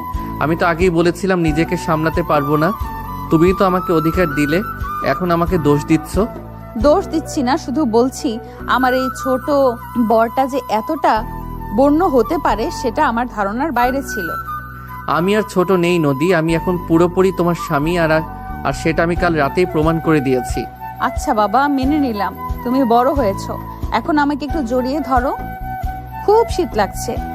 আয়ান হাসি মুখে নদীকে নিজের বুকের মধ্যে টেনে নেয়। নদী আয়ানের চওড়া বুকে মাথা রেখে চোখ বন্ধ করে। আয়ান নদীর চুলে বিলি কেটে দেয়। তাদের দুজনের মধ্যে এক অদ্ভুত প্রশান্তি কাজ করছে। কাল রাতে সেই ঘনিষ্ঠতার পর তাদের সম্পর্কের সব দূরত্ব যেন ম্যাজিকের মতো দূর হয়ে গেছে। আয়ান বুঝতে পারছে এই মেয়েটাকে সে শুধু ভালোই বাসে না, সে তাকে ছাড়া আর এক মুহূর্তও বাঁচতে পারবে না। বেশ কিছুক্ষণ এভাবে পার হয়ে যায়। হঠাৎ দরজায় ধাক্কা দেওয়ার শব্দ শোনা যায়। কি রে আয়ান, তোরা কি আজ সারাদিন ঘরের ভেতরেই থাকবি নাকি? নিচে তো সবাই তোদের জন্য অপেক্ষা করছে। আপু, তুমি সব সময় ভুল সময় আসো। আমরা উঠছি, তুমি নিচে যাও। ভুল সময় মানে কি? কাল সারা রাত তোদের সময় দিলাম, এখনো তোদের সময় শেষ হলো না? তাড়াতাড়ি আয়। রিপা তো ঠিকই বলেছে আয়ান, আমাদের এখন ওঠা উচিত। আজ তো আমার বাবার বাড়িতে যাওয়ার কথা, মনে আছে তো? হ্যাঁ মনে আছে। তুমি তাড়াতাড়ি রেডি হয়ে নাও, আমি বাথরুমে যাচ্ছি। আয়ান আর নদী ফ্রেশ হয়ে নিচে নেমে আসে। ড্রয়িং রুমে সবাই বসে আছে। দাদু পেপার পড়ছেন, দাদি তাসবিহ পড়ছেন। আয়ানের বাবা আর মা কিচেন থেকে খাবার টেবিলে আনছেন। রানা আর শফিক কথা বলছে। রিনা যারা খেলছে। কবির আর রিয়াদ সোফায় বসে ফোন টিপছে। সুমি আর মিতা নদীর জন্য অপেক্ষা করছে। আয়ান আর নদীকে একসাথে সিঁড়ি দিয়ে নামতে দেখে সবাই তাদের দিকে তাকায়। এসো দাদু ভাই, এসো নদীমা, তোমাদের মুখ দেখে মনে হচ্ছে আজ সকালের রোদটা একটু বেশি মিষ্টি। নদীর মুখটা একদম চাঁদের মতো উজ্জ্বল হয়ে আছে, কারো নজর যেন না লাগে। দাদি, তোমরা সবাই মিলে আমাদের এত লজ্জা দিচ্ছ কেন? আমরা কি কোনো অপরাধ করেছি? অপরাধ করবি কেন বন্ধু? তুই তো কাল রাতে অনেক বড় যুদ্ধে জয়লাভ করছিস, সেটা তোর হাঁটার স্টাইল দেখেই বোঝা যাচ্ছে। একদম ঠিক বলেছিস কবির। আয়ন তো আজ একদম হিরো বনে গেছে। সিনিয়র বইয়ের সব শাসন মনে হয় ধুলোয় মিশে গেছে। তোমরা আমার স্বামীকে নিয়ে এত মজা করবে না। আয়ান আমার কথা অক্ষরে অক্ষরে পালন করে, ও একদম লক্ষ্মী ছেলে। তুই এত জলদি আয়নের পক্ষ নেওয়া শুরু করলি। নদী কাল পর্যন্ত ওকে শুধু ধমকের উপর রাখতে। ভালোবাসার জাদু এমনই হয় সুমি। কাল রাতের পর ওদের সম্পর্কের সমীকরণ পাল্টে গেছে। তোরা সবাই চুপ করায়ন আর নদীকে বসতে দে। আজ ওরা নদীর বাবার বাড়িতে যাবে, সেখানে গিয়েও তো অনেক আনুষ্ঠানিকতা আছে। নদীমা, আমি তোমার বাবার জন্য কিছু মিষ্টি আর ফল প্যাক করে দিয়েছি, যাওয়ার সময় নিয়ে যেও। ধন্যবাদ আম্মা, আপনি এত কষ্ট করতে গেলেন কেন? আব্বা তো শুধু আমাদের দুজনকেই দেখতে চেয়েছেন। আরে এটা তো আমাদের দায়িত্ব বেআই সাহেব। আর বেআই কি ভাববেন আমরা খালি হাতে পাঠালে? আয়ান ভাই, আমি গাড়ি রেডি করে রেখেছি, আপনারা নাস্তা করে নিলেই আমরা রওনা দেব। আমি আপনার সাথে যাব। নদী ভাবির বাড়ি আমার খুব ভালো লাগে। আমিও যাব ছোট মামু, আমাকেও সাথে নিতে হবে। না যারা, তুই যাবি না। ওরা দুইজন আজ একা যাবে, নতুন বিয়ে হয়েছে, ওদের একটু প্রাইভেসি দরকার। প্রাইভেসি তো আমরা ঘরেও পাচ্ছি আপু। রিনা আর যারা গেলে কোনো সমস্যা নেই। আয়ান ঠিকই বলেছে, ওরা গেলে বরং ভালোই হবে, আমাদের একা একা বোরিং লাগবে না। সবাই মিলে নাস্তা করতে বসে। নাস্তার টেবিলে অনেক হাসাহাসি আর মজা হয়। আয়ান আজ খুব স্বতঃস্ফূর্ত। সে নদীর প্লেটে নিজের হাতে খাবার তুলে দেয়, যা দেখে সবাই অবাক হয়। নদী মুচকি হেসে আয়ানের দেয়া খাবার খায়। নাস্তা শেষে আয়ান, নদী, রিনা আর যারা গাড়িতে ওঠে। শফিক গাড়ি চালাতে শুরু করে। আয়ান আর নদী পেছনের সিটে বসেছে, যারা নদীর কোলে বসে আছে। রিনা সামনের সিটে শফিকের পাশে গাড়ি চলতে শুরু করে। নদী, তোমার বাবা মা কি আমার উপর রেগে আছেন? মানে আমি তো কিছু না করি তোমার বড় হয়ে গেলাম। পাগল নাকি? তুমি আমার বাবা মা তোমাকে নিজের ছেলের মতো ভালোবাসেন। তারা তো খুব খুশি যে তুমি আমার জীবনে এসেছো। কিন্তু আমার কেন যেন মনে হয় সবকিছু খুব সাজানো গোছানো ছিল। কাল ফাহিম ভাই যা বলল তাতে আমার সন্দেহ আরো বেড়েছে। তুমি আবার ফাহিমের কথা নিয়ে পড়ে আছো? আয়ান, ফাহিম তো সবসময় একটু ফাজিল টাইপের। মজা হোক আর যাই হোক, আমি সব সত্যি বের করেই ছাড়বো। যদি দেখি তুমি আমার সাথে কোনো গেম খেলেছো তাহলে কিন্তু খবর আছে। তুমি কি আমাকে সন্দেহ করছো আয়ান? তুমি ভাবছো আমি তারেককে সরিয়ে তোমাকে বিয়ে করার জন্য নাটক করেছি? আমি সেটা সরাসরি বলছি না, তবে আমার মন বলছে এই গল্পের পেছনে অন্য কোনো গল্প আছে। আয়ন ভাই, আপনি এসব কি বলছেন? নদী ভাবি কেন আপনার সাথে গেম খেলবে? উনি তো আপনাকে ভালোবাসেন। বড় মামি, ছোট মামুকে বকা দাও। ছোট মামু বাজে কথা বলছে। তুমি যারা আর রিনার কথা শোনো আয়ান, অযথাই এসব উল্টাপাল্টা ভেবে নিজের আর আমার মুড খারাপ করো না। আয়ান চুপ করে যায়, কিন্তু তার মনের ভেতরে সন্দেহ পুরোপুরি কাটে না। সে নদীর চোখের দিকে তাকায়। নদীর চোখ সব সময় খুব শান্ত থাকে, কিন্তু আজ নদীর চোখের ভেতরে এক অদ্ভুত অস্থিরতা আয়ান লক্ষ্য করে। সে বুঝতে পারে নদী কিছু একটা লুকানোর চেষ্টা করছে। গাড়ি নদীর বাবার গাড়ির সামনে এসে থামে। নদীর বাবা আর মা গেটে দাঁড়িয়েছিলেন, তাদের মুখে বিশাল হাসি। গাড়ি থেকে নামতে নদীর মা নদীকে জড়িয়ে ধরেন। আয়ান বাবা, এসো, ভিতরে এসো। তোমাদের জন্য আমি এতক্ষণ ধরে পচে বসে আছি। আয়ান, তুমি আজ আমাদের বাড়িতে প্রথমবার জামাই হয়ে এলে। আজ যে আমার কত আনন্দ হচ্ছে তা ভাষায় প্রকাশ করতে পারবো না। আব্বা, আপনি আমাকে এত সম্মান দেবেন না। আমি তো আপনাদের সেই পুরনো আয়ান, যে ছোটবেলায় আপনাদের জানালার কাজ ভেঙেছিল। হ্যাঁ হ্যাঁ হ্যাঁ, সেই কাঁচা ভাঙ্গা ছেলেটা আজ তোমার মেয়ের মন চুরি করে নিয়েছে। এসো, ভেতরে এসো। গাড়ি নতুন জামাই আর সিনিয়র বউ এসে গেছে। বাড়ির সবাই লাইন ধরে দাঁড়াও, লাল গালিচা বিছিয়ে দাও। ফাহিম ভাই, তুমি চুপ করবে নাকি তোমার ওই মুখটা আমি সেলাই করে দেব? সত্যি কথা বলতে গেলেই মুখ সেলাই করে দিতে চাস তোরা? আজ আমি আইনকে সব বলেই দেব। কি বলবেন ফাহিম ভাই? আপনি কি এমন সত্যি জানেন না যে নদী আমাকে জানাতে চাইছে না? আয়ান, তুমি ওর কথায় কান দিও না। ও তোমাকে বোকা বানাচ্ছে। চলো আমরা ভেতরে যাই। নদী আয়ানের হাত ধরে শক্ত করে টেনে ভেতরে নিয়ে যায়। ফাহিম পেছনে দাঁড়িয়ে হো হো করে হাসতে থাকে। আয়ানের মনে সন্দেহ আরো তীব্র হয়। ড্রয়িং রুমে বসে সবাই মিলে আড্ডা দিতে শুরু করে। নদীর মা অনেক পদের খাবার রান্না করছেন। কাজী সাহেবও একটু পরে সেখানে আসেন, কারণ নদীর আগের বিয়ের সময় কিছু আইনি জটিলতা তৈরি হয়েছিল, যা তিনি আজ সমাধান করে দিবেন। আয়ান বাবা, তোমরা ভালো আছো তো? ওই দিনের পরিস্থিতি খুব খারাপ ছিল, কিন্তু আল্লাহ যা করেন ভালোর জন্যই করেন। জি কাজী সাহেব, আপনি ঠিকই বলেছেন। আমি তো স্বপ্নেও ভাবিনি নদী আপু আমার স্ত্রী হবে। আবার তুমি আপু বললে? তোমাকে আমি কতবার নিষেধ করেছি সবার সামনে আমাকে আপু ডাকবে না। আয়ন বাবা, তুমি নদীকে নাম ধরে ডাকো। ও এখন তোমার স্ত্রী, অধিকার নিয়ে ওকে ডাকবে। আয়ান, তোমার বন্ধুর কি খবর? কবির আর রিয়া তো সেদিন খুব নাচানাচি করছিল। ওরা ভালো আছে আব্বা। ওরা তো আমাকে সারাক্ষণ পচানোর জন্য লেগেই থাকে। শুধু পছন্দের জন্য না, ওরা তো তোর ভালোই চায়। রায়ান তোকে এমন একটা যত্ন ধরিয়ে দিয়েছে যে তুই সারা জীবন বসে খাবি। ফাহিম ভাই, তুমি আজ আমার হাতে মার খাবে। তুমি ইচ্ছে করে আয়ানকে এসব বলছো যাতে ও আমার সাথে ঝগড়া করে। সবাই মিলে গল্প করতে করতে দুপুরের খাওয়ার সময় হয়ে যায়। বিশাল ডাইনিং টেবিলে রাজকীয় আয়োজন করা হয়েছে। নদীর মা আয়ানকে নিজের হাতে খাইয়ে দেন। নদীর বাবা আয়ানের মাথায় হাত বুলিয়ে দোয়া করেন। খাওয়া দাওয়া শেষে আয়ান আর নদীর পুরনো ঘরে যায়। ঘরটা খুব সুন্দর করে সাজানো। নদীর ছোটবেলার অনেক ছবি দেয়ালে টানানো আছে। আয়ান ঘুরে ঘুরে ছবিগুলো দেখতে থাকে। নদী বিছানায় বসে আয়ানকে দেখে। তোমার ঘরটা একদম আগের মতোই আছে, শুধু তুমি বদলে গেছো নদী। আমি বদলাইনি আয়ান, আমি সেই একই নদীই আছি, শুধু তোমার দেখার চোখ বদলে গেছে। এই ছবিটাই তুমি কত ছোট, তখন তো আমি জন্মাইনি। মনে হয় তুমি আমার চেয়ে ঠিক কত বড় নদী। বয়স নিয়ে কোনো কথা বলবে না আয়ান। ভালোবাসা কখনো বয়স দেখে না, মনের মিলটাই আসল। আচ্ছা, একটা কথা সত্যি করে বলবে, তারেক যে সেদিন ওই অদ্ভুত দাবিগুলো করেছিল সেটা কি তুমি আগে থেকে জানতে? তুমি আবার শুরু করলে আয়ান। আমি তোমাকে কতবার বলবো আমি এসব কিছু জানতাম না। কিন্তু ফাহিম ভাই যে বলল সব নাকি তোর প্ল্যান, আমি এটা কিছুতেই মাথা থেকে বের করতে পারছি না। আয়ান কথা বলতে বলতে নদীর পড়ার টেবিলের কাছে যায়। সেখানে অনেক পুরনো বই আর খাতা রাখা। আয়ানের চোখ পড়ে একটা নীল রঙের ডায়েরির ওপর। ডায়েরিটা ওপর লেখা আমার গোপন পৃথিবী। আয়ান কৌতূহল নিয়ে ডায়েরিটা হাতে নেয়। নদী সেটা খেয়াল করেনি, সে তখন জানালার বাইরে তাকিয়েছিল।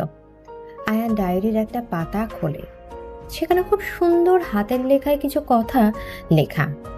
আয়ান পড়তে শুরু করে।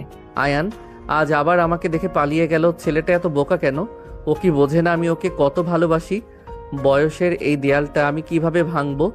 আমি ফাহিম ভাইয়ের সাথে কথা বলেছি, কিছু একটা করতেই হবে, না হলে আমি আয়ানকে চিরতরে হারিয়ে ফেলবো।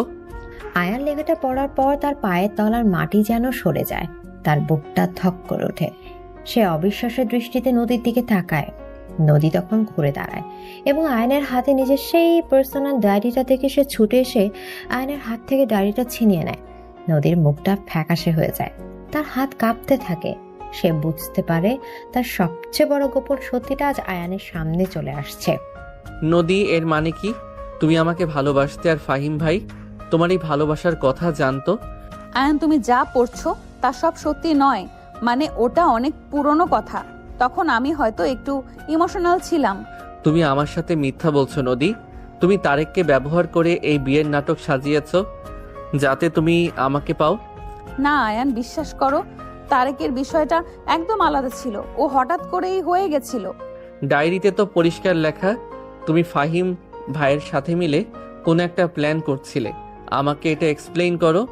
আমি তোমাকে সব এক্সপ্লেন করব আয়ান, কিন্তু এখন না। প্লিজ আমাকে একটু সময় দাও। তুমি আমাকে ভুল বোঝো না। আমি তোমাকে ভুল বুঝছি না নদী, কিন্তু আমি প্রতারণা একদম পছন্দ করি না। তুমি যদি আমাকে ভালোই বাসতে তাহলে আমাকে সরাসরি বলতে পারতে। তুমি কি আমার কথা শুনতে আয়ান? তুমি তো আমাকে সবসময় ভয় পেতে। আমি যদি তোমাকে প্রপোজ করতাম তুমি হয়তো আমার ছায়াও মারাতে না। তাই বলে তুমি এমন একটা নাটক করবে? আমার বাবা মায়ের ইমোশন নিয়ে খেলবে? আমি কারো ইমোশন নিয়ে খেলি না আয়ান। আমি শুধু আমার ভালোবাসাকে বাঁচানোর জন্য একটু স্বার্থপর হয়েছিলাম। আয়নের চোখে এক অদ্ভুত দৃষ্টি ছিল। সে খুব রেগে গিয়েছিল, কিন্তু সে নদীর উপর চিৎকার করতে পারছিল না, কারণ সে নদীকে ভালোবাসে। সে নদীর দিকে কিছুক্ষণ তাকিয়ে থেকে ধীর পায়ে ঘরের বাইরে চলে যায়। নদী বিছানা বসে কান্নায় ভেঙে পড়ে। তার মনে হতে থাকে সে তার জীবনের সবচেয়ে দামি জিনিসটা আজ হারিয়ে ফেলল। ফাহিম আর রানা ড্রয়িং রুমে বসেছিল। আয়ানকে এমন থমথমে নিচে নামতে দেখে তারা অবাক হয়। কিরে আয়ান, কি হয়েছে? তোর মুখটা এমন বাংলার পাঁচের মতো হয়ে আছে কেন? নদীর সাথে ঝগড়া করেছিস নাকি? আপনি আমাকে আর বোকা বানানোর চেষ্টা করবেন না ফাহিম ভাই, আমি সব জেনে গেছি। তুই কি জেনেছিস আয়ান? আমাদের খুলে বল, আমরা তোর ভাইয়া, তুই আমাদের সাথে শেয়ার করতে পারিস। আপনারা সবাই মিলে আমার সাথে গেম খেলেছেন। নদীর ওই নীল ডায়েরিতে সব লেখা আছে। আপনারা তারেককে দিয়ে নাটক করিয়েছেন যাতে আমার সাথে নদীর বিয়ে হয়। আয়নের এই কথা শুনে ফাহিম আর রানা দুজনে স্তব্ধ হয়ে যায়। তারা একে অপরের দিকে তাকায়। তারা বুঝতে পারে পরিস্থিতি এখন হাতের বাইরে চলে গেছে। নদীর বাবা মা তখন সেখানে ছিলেন না, তারা অন্য ঘরে বিশ্রাম নিচ্ছিলেন। রানা আয়ানকে শান্ত করার চেষ্টা করে। আয়ান, তুই শান্ত হ। সবকিছু তোর কাছে যেমন মনে হচ্ছে তেমনটাই নয়। নদী তোকে অনেক ভালোবাসে, এটা তো সত্যি। ভালোবাসার নামে এই ছলনা আমি কিভাবে মেনে নেব রানা ভাই? আমার তো মনে হচ্ছে আমি একটা ট্র্যাপের মধ্যে পড়ে গেছি। আয়ান, তুই নদীকে ভুল বুঝিস না। মেয়েটা তোর জন্য পাগল ছিল। ও শুধু তোকে পাওয়ার জন্য এই রাস্তাটা বেছে নিয়েছে। আমি এসব কিছু শুনতে চাই না। আমি এখন বাড়ি ফিরে যাব। শফিককে গাড়ি বের করতে বলুন। আয়ান খুব রাগে গিজগিজ করতে করতে বাইরে চলে যায়। নদী তখন সিঁড়ি দিয়ে কাঁদতে কাঁদতে নিচে নেমে আসে। রানা আর ফাহিম নদীকে সামলানোর চেষ্টা করে, কিন্তু নদী কারো কথা শুনে না। সে দৌড়ে আয়ানের কাছে যায়। আয়ান গাড়ির দরজা খুলতে যাচ্ছিল। নদী পেছন থেকে গিয়ে আয়ানকে শক্ত করে জড়িয়ে ধরে। আয়ান প্লিজ আমাকে ছেড়ে যেও না। আমি মরে যাব। তুমি আমাকে যা শাস্তি দেওয়ার দাও, কিন্তু আমাকে দূরে ঠেলে দিও না। আমাকে ছাড়ো নদী, আমি তোমার কোনো কথা শুনতে চাই না। তুমি একজন বড় মিথ্যুক। আমি মিথ্যুক? কিন্তু আমি তো তোমাকে সত্যিই ভালোবেসেছি। আমার এই ভালোবাসার কি কোনো মূল্যই নেই তোমার কাছে? যে ভালোবাসার শুরুটা মিথ্যা দিয়ে হয় তার কোনো মূল্য আমার কাছে নেই। তুমি আমাকে একা থাকতে দাও। আমি তোমাকে একা থাকতে দেব না আয়ান। তুমি আমার স্বামী, আমি তোমার সাথে যাব। এদিকে আয়ান আর কোনো কথা না বলে গাড়িতে উঠে বসে। নদীও তার পাশে গিয়ে বসে। রিনা আর যারা বুঝতে পারছিল না কি হচ্ছে, শফিক গাড়ি চালাতে শুরু করে। পুরো রাস্তা আয়ান আর নদী কেউ কারোর সাথে কোনো কথা বলে না। আয়ান শুধু জানালার বাইরে তাকিয়ে থাকে, আর নদী নিঃশব্দে কাঁদতে থাকে। রিনা আর যারা ভয়ে জড়সড় হয়ে বসে থাকে। বাড়িতে ফেরার পর আয়ান সোজা নিজেদের ঘরে চলে যায় এবং দরজা বন্ধ করে দেয়। নদী দরজার বাইরে দাঁড়িয়ে কাঁদতে থাকে। কি রে নদী, তোরা এত তাড়াতাড়ি ফিরে এলি কেন? আর আয়ানে তো রেগে আছে কেন? তুই কাঁদছিস কেন? নিপা সব শেষ হয়ে গেছে। আয়ান আমার ডায়েরি পড়ে ফেলেছে। ও এখন সব সত্যি জেনে গেছে। তোমরা কি নিয়ে কথা বলছো? আমাদের কিছু বুঝিয়ে বলবে?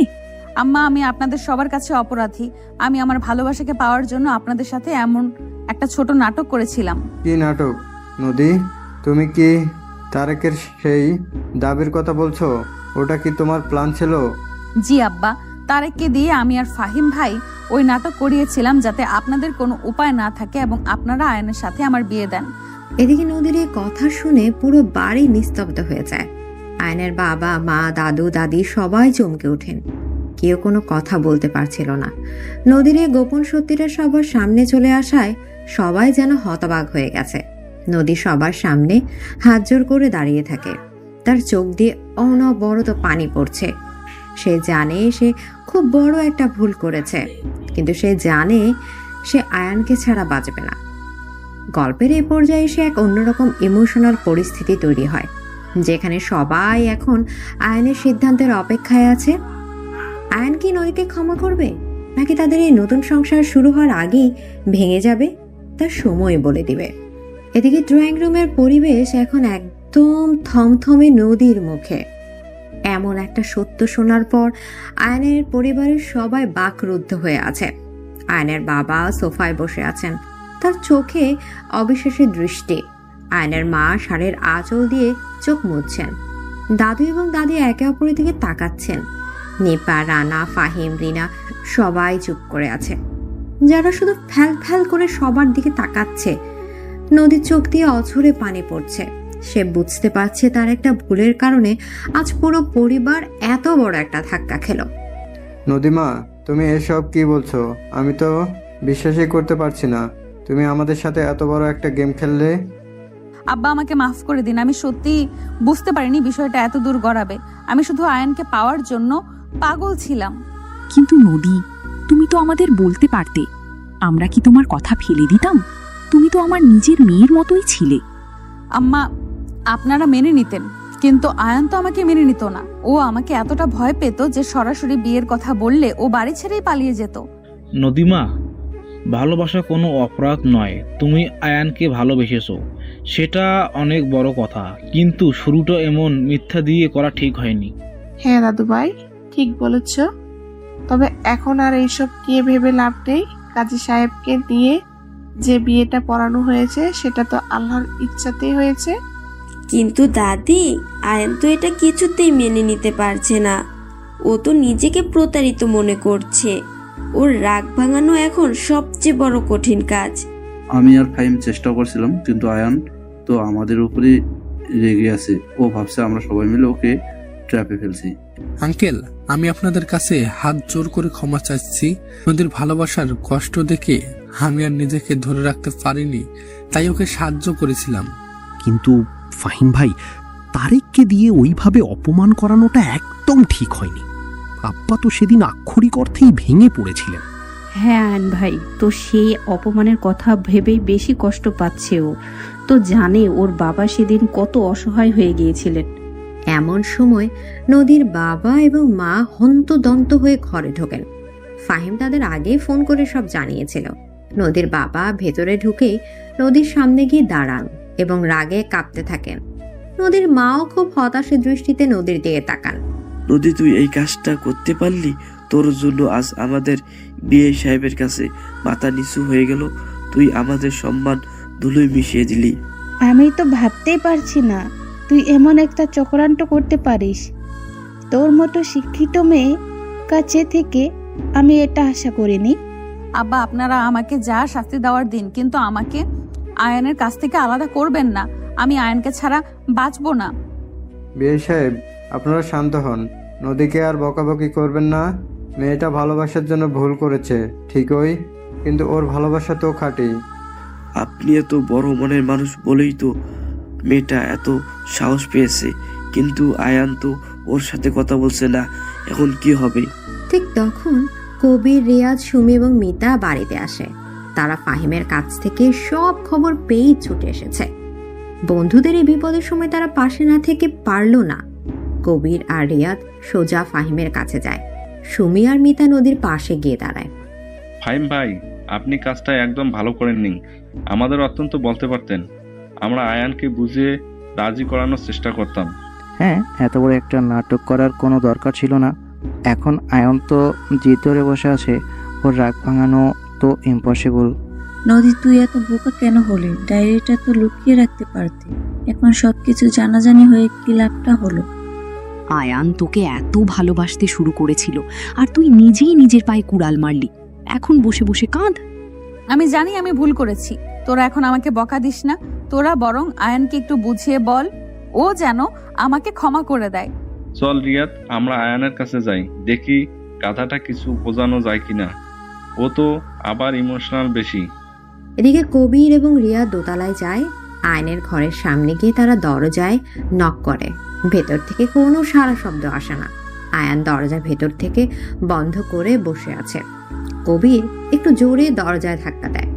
আয়ান, দরজা খোল বন্ধু, আমরা এসেছি, তোর সাথে কথা আছে।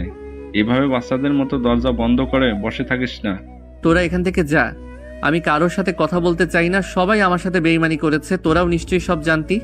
আমরা কিছু জানতাম না দোস্ত, তুই দরজা খোল। তোর বউ নিচে বসে কাঁদছে আর তুই এখানে দেবদাস হয়ে বসে আছিস।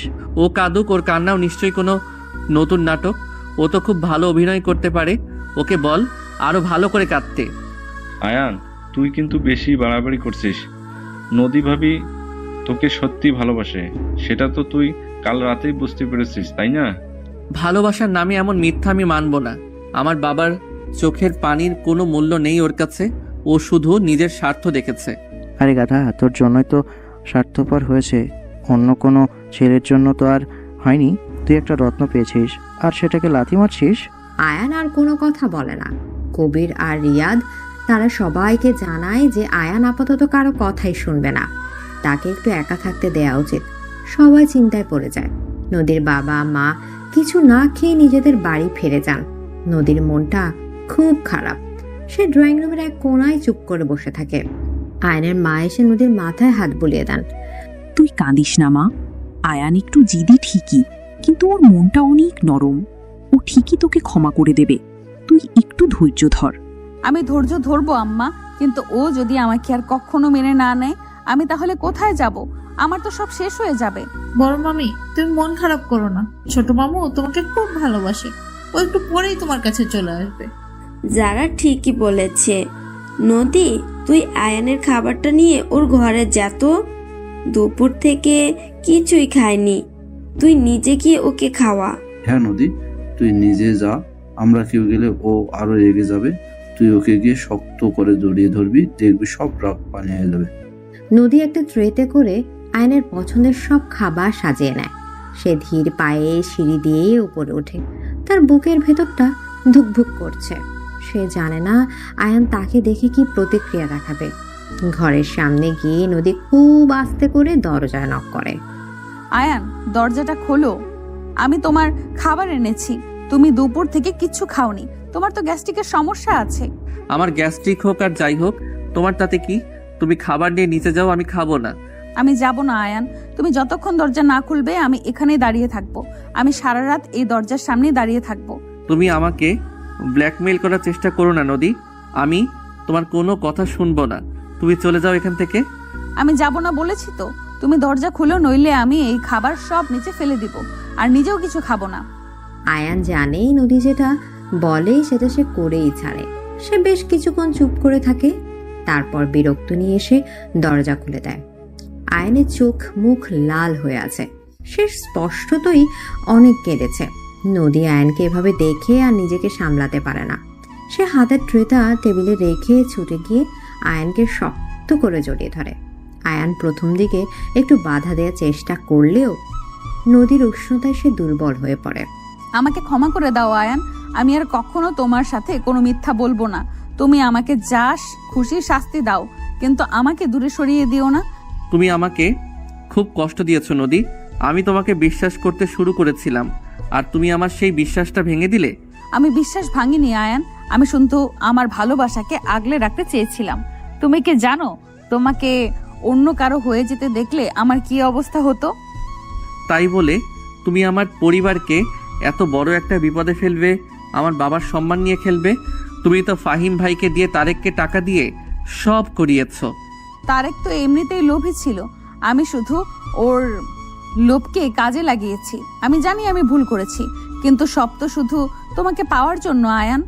তুমি আমাকে পাওয়ার জন্য এতটা পাগল ছিলে সেটা তো আমাকে একবার বলতে পারতে। আমি কি এতই পাষাণ ছিলাম যে তোমার কথা শুনতাম না? তুমি শুনতে না আয়ান, তুমি সব সময় আমাকে সিনিয়র বলে দূরে সরিয়ে রাখতে। আমি বাধ্য হয়েছিলাম এই পথ বেছে নিতে। নদীর কান্নায় আয়ানের শার্ট ভিজে যায়। নদীর এই আকুল আবেদন আয়ানের ভেতরে সব অভিমান গলিয়ে দেয়। সে বুঝতে পারে নদীর ভালোবাসা সত্যিই খুব গভীর। আয়ান তার 2 হাত দিয়ে নদীর মুখটা তুলে ধরে। নদীর চোখের পানিতে আয়ানের বুকটা ব্যথায় ভরে যায়। সে নদীর চোখের পানি মুছে দেয়। তুমি সত্যি একটা পাগল মেয়ে নদী। এতটা ভালোবাসতে কে বলেছিল তোমাকে, আমার মতো একটা সাধারণ ছেলেকে? তুমি সাধারণ নও আয়ান, তুমি আমার পুরো পৃথিবী। আমি তোমাকে ছাড়া একটা দিনও কল্পনা করতে পারি না। আজ থেকে আর কোনো মিথ্যা নয় নদী, আমাদের সম্পর্কে কোনো লুকোচুরি থাকবে না। তুমি কথা দাও আমাকে। আমি কথা দিচ্ছি আয়ান, আমার জীবনের শেষ নিঃশ্বাস পর্যন্ত আমি তোমার কাছে সৎ থাকব। আমি তোমাকে অনেক অনেক ভালোবাসি। আমিও তোমাকে ভালোবাসি নদী। বউ, আমি শুধু তোমার উপর রাগ দেখিয়েছিলাম কারণ আমি তোমাকে অনেক বেশি নিজের করে ভাবতে শুরু করেছি। আয়নের মুখে এই কথা শোনার পর নদীর মুখে এক অদ্ভুত প্রশান্তির হাসি ফুটে ওঠে। সে আয়নের বুকে মুখ গুজে দেয়। আয়ান নদীকে কোলে তুলে নেয় এবং বিছানায় গিয়ে বসায়। সে নদীর কপালে একটা দীর্ঘ চুমু দেয়। নদীর শরীর আনন্দে কেঁপে ওঠে। আয়ান নিজের হাতেই নদীকে খাবার খাইয়ে দেয়। নদীও আয়ানকে খাইয়ে দেয়। দীর্ঘ অভিমানের পর তাদের এই মিলন রাতের পরিবেশকে অনেক বেশি রোমান্টিক করে তোলে। রাত গভীর হতে থাকে। বাইরের পৃথিবী নিস্তব্ধ হয়ে আসে। ঘরের ভেতরে মৃদু আলোয় দুজনের ছায়া এক হয়ে যায়। আয়ান, আজ তুমি আমাকে যে শাস্তি দিতে চাও দিতে পারো। আমি তোমার সব অধিকার মাথা পেতে নেব। শাস্তি তো আমি দেবই। তুমি এত বড় একটা অপরাধ করেছো, তার শাস্তি তো তোমাকে পেতেই হবে। তবে এই শাস্তি শুধু আমার আর তোমার মাঝে থাকবে। আমি সব শাস্তির জন্য প্রস্তুত আয়ান। তুমি শুধু আমাকে আগের মতো করে আদর করো, আমাকে তোমার খুব কাছে নিয়ে যাও। আজ তুমি আর সিনিয়র বউ নও নদী। আজ তুমি শুধু আমার, আর আমি যা বলবো তোমাকে তাই শুনতে হবে। তুমি রাজি তো? আমি তো সারা জীবন তোমার কথা শোনার জন্যই বসে আছি আয়ান। তুমি আমাকে যেইভাবে খুশি সেইভাবে নিজের করে নাও। আয়ান নদীর শাড়ির আঁচল সরিয়ে দেয়। নদীর ফর্সা কাঁধে আয়ানের উষ্ণ ঠোঁটের স্পর্শ নদীর শরীরে বিদ্যুতের মতো কাজ করে। নদী চোখ বন্ধ করে ফেলে। তার মুখ থেকে একটা হালকা দীর্ঘশ্বাস বেরিয়ে আসে। আয়ান আজ অনেক বেশি আত্মবিশ্বাসী। সে নদীর প্রতিটা স্পর্শে নিজের অধিকার প্রতিষ্ঠা করছে। নদীর চুলগুলো এলোমেলো হয়ে বিছানায় ছড়িয়ে পড়ে। আয়ান নদীর ঘাড় এবং গলায় তার ভালোবাসার চিহ্ন এঁকে দেয়। নদীর 2 হাত আয়নের পিঠ শক্ত করে খামচে ধরে। তোমার এই কাঁপুনি আমাকে পাগল করে দিচ্ছে নদী। তুমি আমার জীবনে আসা সবচেয়ে সুন্দর উপহার। আর তুমি আমার জীবনের একমাত্র ভরসা আয়ান। আমাকে আরো শক্ত করে জড়িয়ে ধরো, আমাকে তোমার মধ্যে হারিয়ে যেতে দাও। আমি তো তোমাকে আমার অস্তিত্বের সাথে মিশিয়ে নিয়েছি। তুমি আর চাইলেও আমার কাছ থেকে দূরে যেতে পারবে না। আয়ান নদীর শরীরের প্রতিটা ভাঁজেই নিজের ভালোবাসা প্রকাশ করে। নদীর উন্মুক্ত কোমরে আয়ানের হাতের স্পর্শ নদীকে এক অন্য জগতে নিয়ে যায়। তারা দুজন মিলে ভালোবাসার এক নতুন খেলায় মেতে ওঠে। ঘরের নিস্তব্ধতায় শুধু তাদের ভারী নিঃশ্বাস আর ভালোবাসার শব্দ শোনা যায়। আয়ান আজ প্রমাণ করে দেয় যে সেই ছোট আয়ান নেই, সে এখন একজন পরিপূর্ণ পুরুষ যে তার স্ত্রীর মন শরীর দুটোই খুব ভালোভাবে সামলাতে পারে। নদী ব্যথা এবং সুখে আয়নের বুকে মাথা রাখে। সে জানে সুখের কোনো শেষ নেই। আয়নের প্রতিটা চুমু এবং স্পর্শে নদীর ভেতরের সব অপরাধ বোধ মুছে যায়। সে নিজেকে আয়নের কাছে সম্পূর্ণভাবে সঁপে দেয়। রাত যত বাড়তে থাকে তাদের রোমান্স তত গভীর হতে থাকে। ভালোবাসার এক চরম মুহূর্তে তারা দুজনেই একে অপরের মাঝে নিজেদের খুঁজে পায়। এভাবে এক দীর্ঘ অভিমান আর কষ্টের পর তাদের রাতটা এক মধুর এবং আবেগপূর্ণ মিলনের মধ্য দিয়ে অতিবাহিত হয়, যা তাদের সম্পর্ককে এক নতুন উচ্চতায় নিয়ে যায়। নদী বউ এবার চোখ খোলো, সকাল হয়ে গেছে, আর কতক্ষণ ঘুমাবে? আমাকে আর একটু ঘুমাতে দাও আয়ান। কাল রাতে তুমি আমার উপর যে অত্যাচার করেছো তাতে আমার সারা শরীর এখনো ব্যথা করছে। আমি আবার কবে অত্যাচার করলাম? আমি তো শুধু আমার বউকে একটু বেশি ভালোবেসেছি। তুমি তো আমাকে অধিকার দিয়েছিলে। তাই বলে তুমি এমন বন্য হয়ে যাবে? আমি তো ভাবতেই পারিনি আমার সেই ছোট্ট ভীতু আয়ান যে এতটা রোমান্টিক হতে পারে, সেটা আমার ধারণারও বাইরে ছিল। আমি তো তোমাকে আগেই বলেছিলাম আমি আর ছোট নেই। তুমি শুধু শুধু আমাকে সিনিয়র বউয়ের শাসন দেখাতে চাইতে। শাসন তো আমি এখনো করব আয়ান। আমি তোমার বউ হলেও তোমার থেকে বয়সে বড়, সেটা ভুলে যেও না। বয়স দিয়ে ভালোবাসা মাপা যায় না নদী। আমি তোমাকে এতটাই ভালোবাসি যে তোমার সব শাসন আমি মাথা পেতে নিতে রাজি আছি। তুমি এত সুন্দর করে কথা বলতে কবে থেকে শিখলে আয়ান? তোমার কথাগুলো শুনলে আমার বুকের ভেতরটা কেমন যেন করে ওঠে। ভালোবাসার মানুষের সাথে থাকলে এমনিতেই সুন্দর কথা মুখ দিয়ে বেরিয়ে আসে। এখন তাড়াতাড়ি উঠে ফ্রেশ হয়ে নাও, নিচে সবাই আমাদের জন্য অপেক্ষা করছে। আমার খুব ভয় করছে আয়ান। কাল রাতে আমি সবার সামনে এত বড় একটা সত্যি বলে দিলাম। সবাই নিশ্চয়ই আমাকে খুব খারাপ ভাবছে। কেউ তোমাকে খারাপ ভাবছে না নদী। তুমি আমার জন্য সব করেছো, এটা সবাই বুঝতে পেরেছে। তুমি একদম চিন্তা করো না, আমি সব সময় তোমার পাশে আছি। এদিকে আয়ান নদীকে শক্ত করে জড়িয়ে ধরে। নদীর কপালে একটা দীর্ঘ চুমু দেয়। নদীর সব ভয় ক্লান্তি মুহূর্তেই দূর হয়ে যায়। সে আয়নের বুকে মাথা রেখে শান্তি অনুভব করে। দুজনে ফ্রেশ হয়ে নিচে নেমে আসে। ড্রয়িং রুমে আজ একটা উৎসবের পরিবেশ। আয়নের বাবা মা, নদীর বাবা মা, দাদু দাদি, নিপা, রানা, রিনা, শফিক, জারা এবং আয়নের রফিক কাকা সবাই সেখানে উপস্থিত আছেন। রফিক কাকা গতকাল রাতে গ্রামের বাড়ি থেকে এসেছেন। আয়ান আর নদীকে দেখে সবাই হাসি মুখে নদীর তাকায়। নদী লজ্জায় মাথা নিচু করে রাখে। আয়ান, তুই তো আমাদের বংশের মুখ উজ্জ্বল করেছিস বাবা। তোর মতো চুপচাপ ছেলে যে এত সুন্দর আর বুদ্ধিমতী একটা বউ জুটবে তা আমরা কেউ ভাবিনি। রফিক কাকা, আপনিও আমাকে নিয়ে মজা করছেন? আমি কি সত্যি এতটা বোকা ছিলাম যে নদী আমাকে বিয়ে করে আপনারা এত অবাক হচ্ছেন? রফিক কাকা একদম ঠিক কথা বলেছেন আয়ন ভাই। নদী ভাবির মতো একজন মানুষকে জীবন সঙ্গী হিসেবে পাওয়া সত্যিই অনেক ভাগ্যের ব্যাপার। নদী ভাবি, আজ থেকে আপনি আমার বেস্ট ফ্রেন্ড। আমি আপনার কাছ থেকে শিখবো কিভাবে নিজের ভালোবাসার মানুষকে আদায় করে নিতে হয়। ছোট মামু, তুমি আর বড় মামিকে আবার ঝগড়া করেছো? বড় মামের মুখটা এমন লাল হয়ে আছে কেন? ওরা ঝগড়া করেনি যারা মা, ওরা এখন খুব খুশি। তুই বরং তোর মামিকে গিয়ে একটা চকলেট দে। আব্বা, আমি কাল রাতে আপনাদের সবার কাছে অনেক বড় অপরাধ করেছি। আমাকে দয়া করে ক্ষমা করে দিন। আমি আর কখনো কোনো মিথ্যা মানবো না। নদীমা, তুই আমাদের মেয়ে, তুই ভুল করলেও আমি তোকে ফেলে দিতে পারবো না। আর তোর ভালোবাসা তো মিথ্যে ছিল না। তুই আয়ানকে সুখে রাখিস, এটা আমাদের চাওয়া। আয়ানের মা বাবা এত বড় মনের মানুষ বলেই আজ তুই এ পরিবারে জায়গা পেয়েছিস। নদী, তুই সবসময় ওদের সম্মান করবি। বিয়ে সাহেব, আপনারা এত ছোট হয়ে কথা বলবেন না। নদী এখন আমাদের বাড়ির লক্ষ্মী বউ। ও কাল যা বলেছে সব ভালোবাসার খাতিরেই বলেছে। আমরা সব ভুলে গেছি। নদীমা, তুমি একদম কাঁদবে না। তুমি শুধু আয়ানকে নিয়ে সুখে সংসার করো, আমরা তাতেই অনেক খুশি। আমার দাদু ভাই আর নাত বউকে দেখে আমার অন্তরটা জড়িয়ে যাচ্ছে। ওদের দুজনের জুটিটা একদম আসমান থেকে তৈরি হয়ে এসেছে। আল্লাহ ওদের দুজনকে সব বিপদ দূর করে দিই এবং ওদের ভালোবাসার বন্ধন আরো শক্ত করে দিন। আয়ান, তুই আজ একটা কথা মনে রাখবি, নদী কোনো কথার অবৈধ হবি না। নদী অনেক বুদ্ধিমতী, ও যা করবে তোর ভালোর জন্যই করবি। রানা ভাই, আপনি শুধু শুধু নদীকে এত পাম দিচ্ছেন। ও এমনিতেই সিনিয়র বউ, তার উপর আপনাদের সাপোর্ট পেলে তো আমাকে একদম চাকর বানিয়ে রাখবে। আমি তোমাকে চাকর বানাবো কেন আয়ান? তুমি আমার মাথার তাজ হয়ে থাকবে। আমি শুধু তোমাকে একটু গাইড করব। সবাই হাসি খুশি কথার মাঝে কলিং বেল বেজে ওঠে। শফিক গিয়ে দরজা খোলে। কবির, রিয়াদ, সুমি, মিতা এবং ফাহিম একসাথে হুড়মুড় করে ভেতরে ঢোকে। তাদের দেখে ড্রয়িং রুমের পরিবেশ আরো আনন্দমুখর হয়ে ওঠে। কবির আর রিয়াদ সোজা আয়ানের পাশে গিয়ে বসে। সুমি আর মিতা নদীর পাশে বসে। ফাহিম একটু দূরে দাঁড়িয়ে মুচকে হাসে। কিরে আয়ান, কাল রাতের মান অভিমান পর্ব কি শেষ হলো নাকি? এখনো দেবদাস হয়ে আছিস? ওর চেহারা দেখেই তো বোঝা যাচ্ছে মান অভিমান সব মেঘের মতো উড়ে গেছে। সিনিয়র বইয়ের জাদুতে আমাদের বন্ধু একদম কুপকাত।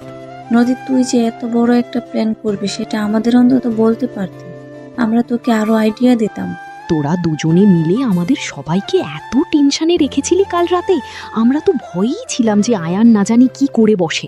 আমি তো আগেই জানতাম আয়ান নদীকে ছেড়ে কোথাও যাবে না, কারণ আয়ান নদীকে নদীর চেয়েও বেশি ভালোবাসে। ফাহিম ভাই, আপনি আর বেশি কথা বলবেন না। আপনি তো নদীর প্ল্যানের সবচেয়ে বড় মাস্টার মাইন্ড ছিলেন।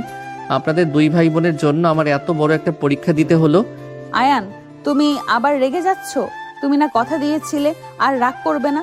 ফাহিম ভাই তো শুধু আমার কষ্ট দেখে আমাকে সাহায্য করেছিল। সবাই যখন খুব আনন্দে আড্ডা দিচ্ছিল ঠিক তখন আবার কলিং বেল বাজে। এবার দরজা খুলতেই সবাই চমকে ওঠে। তারেক দরজার বাইরে দাঁড়িয়ে আছে। তারেককে দেখে নদীর বাবা এবং আয়নের বাবা বসা থেকে দাঁড়িয়ে যান। ফাহিম তারেকের দিকে রাগি চোখে তাকায়। তারেক খুব ধীর পায়ে ঘরের ভেতর প্রবেশ করে এবং সবার সামনে মাথা নিচু করে দাঁড়ায়। আমাকে আপনারা ক্ষমা করে দিন, আমি সেদিন বিয়ের আসলে আপনাদের অনেক বড় অপমান করছি। আমি আসলে খুব টাকার লোভে পড়ে এই কাজটা করেছিলাম। তুই আবার কি মনে করে এই বাড়িতে এসে তারেক? তোমার ওই লোভের জন্যই তো সেদিন আমার সম্মান ধুলিয়ে মিশে যাচ্ছিল। আমি জানি আঙ্কেল, আমি অনেক বড় অপরাধ করেছি, কিন্তু আমি আজ এখানে নদীর কাছে ক্ষমা চাইতে আসিনি। আমি আয়ান ভাইয়ের কাছে আমার পাওনা টাকা নিতে এসেছি। পাওনা মানে কি তারেক? তুমি কি বলতে চাইছো? তুমি ফাহিম ভাইয়ের কাছ থেকে আগে তোমার 50,000 টাকা নিয়ে নিয়েছো, আবার কিসের পাওনা?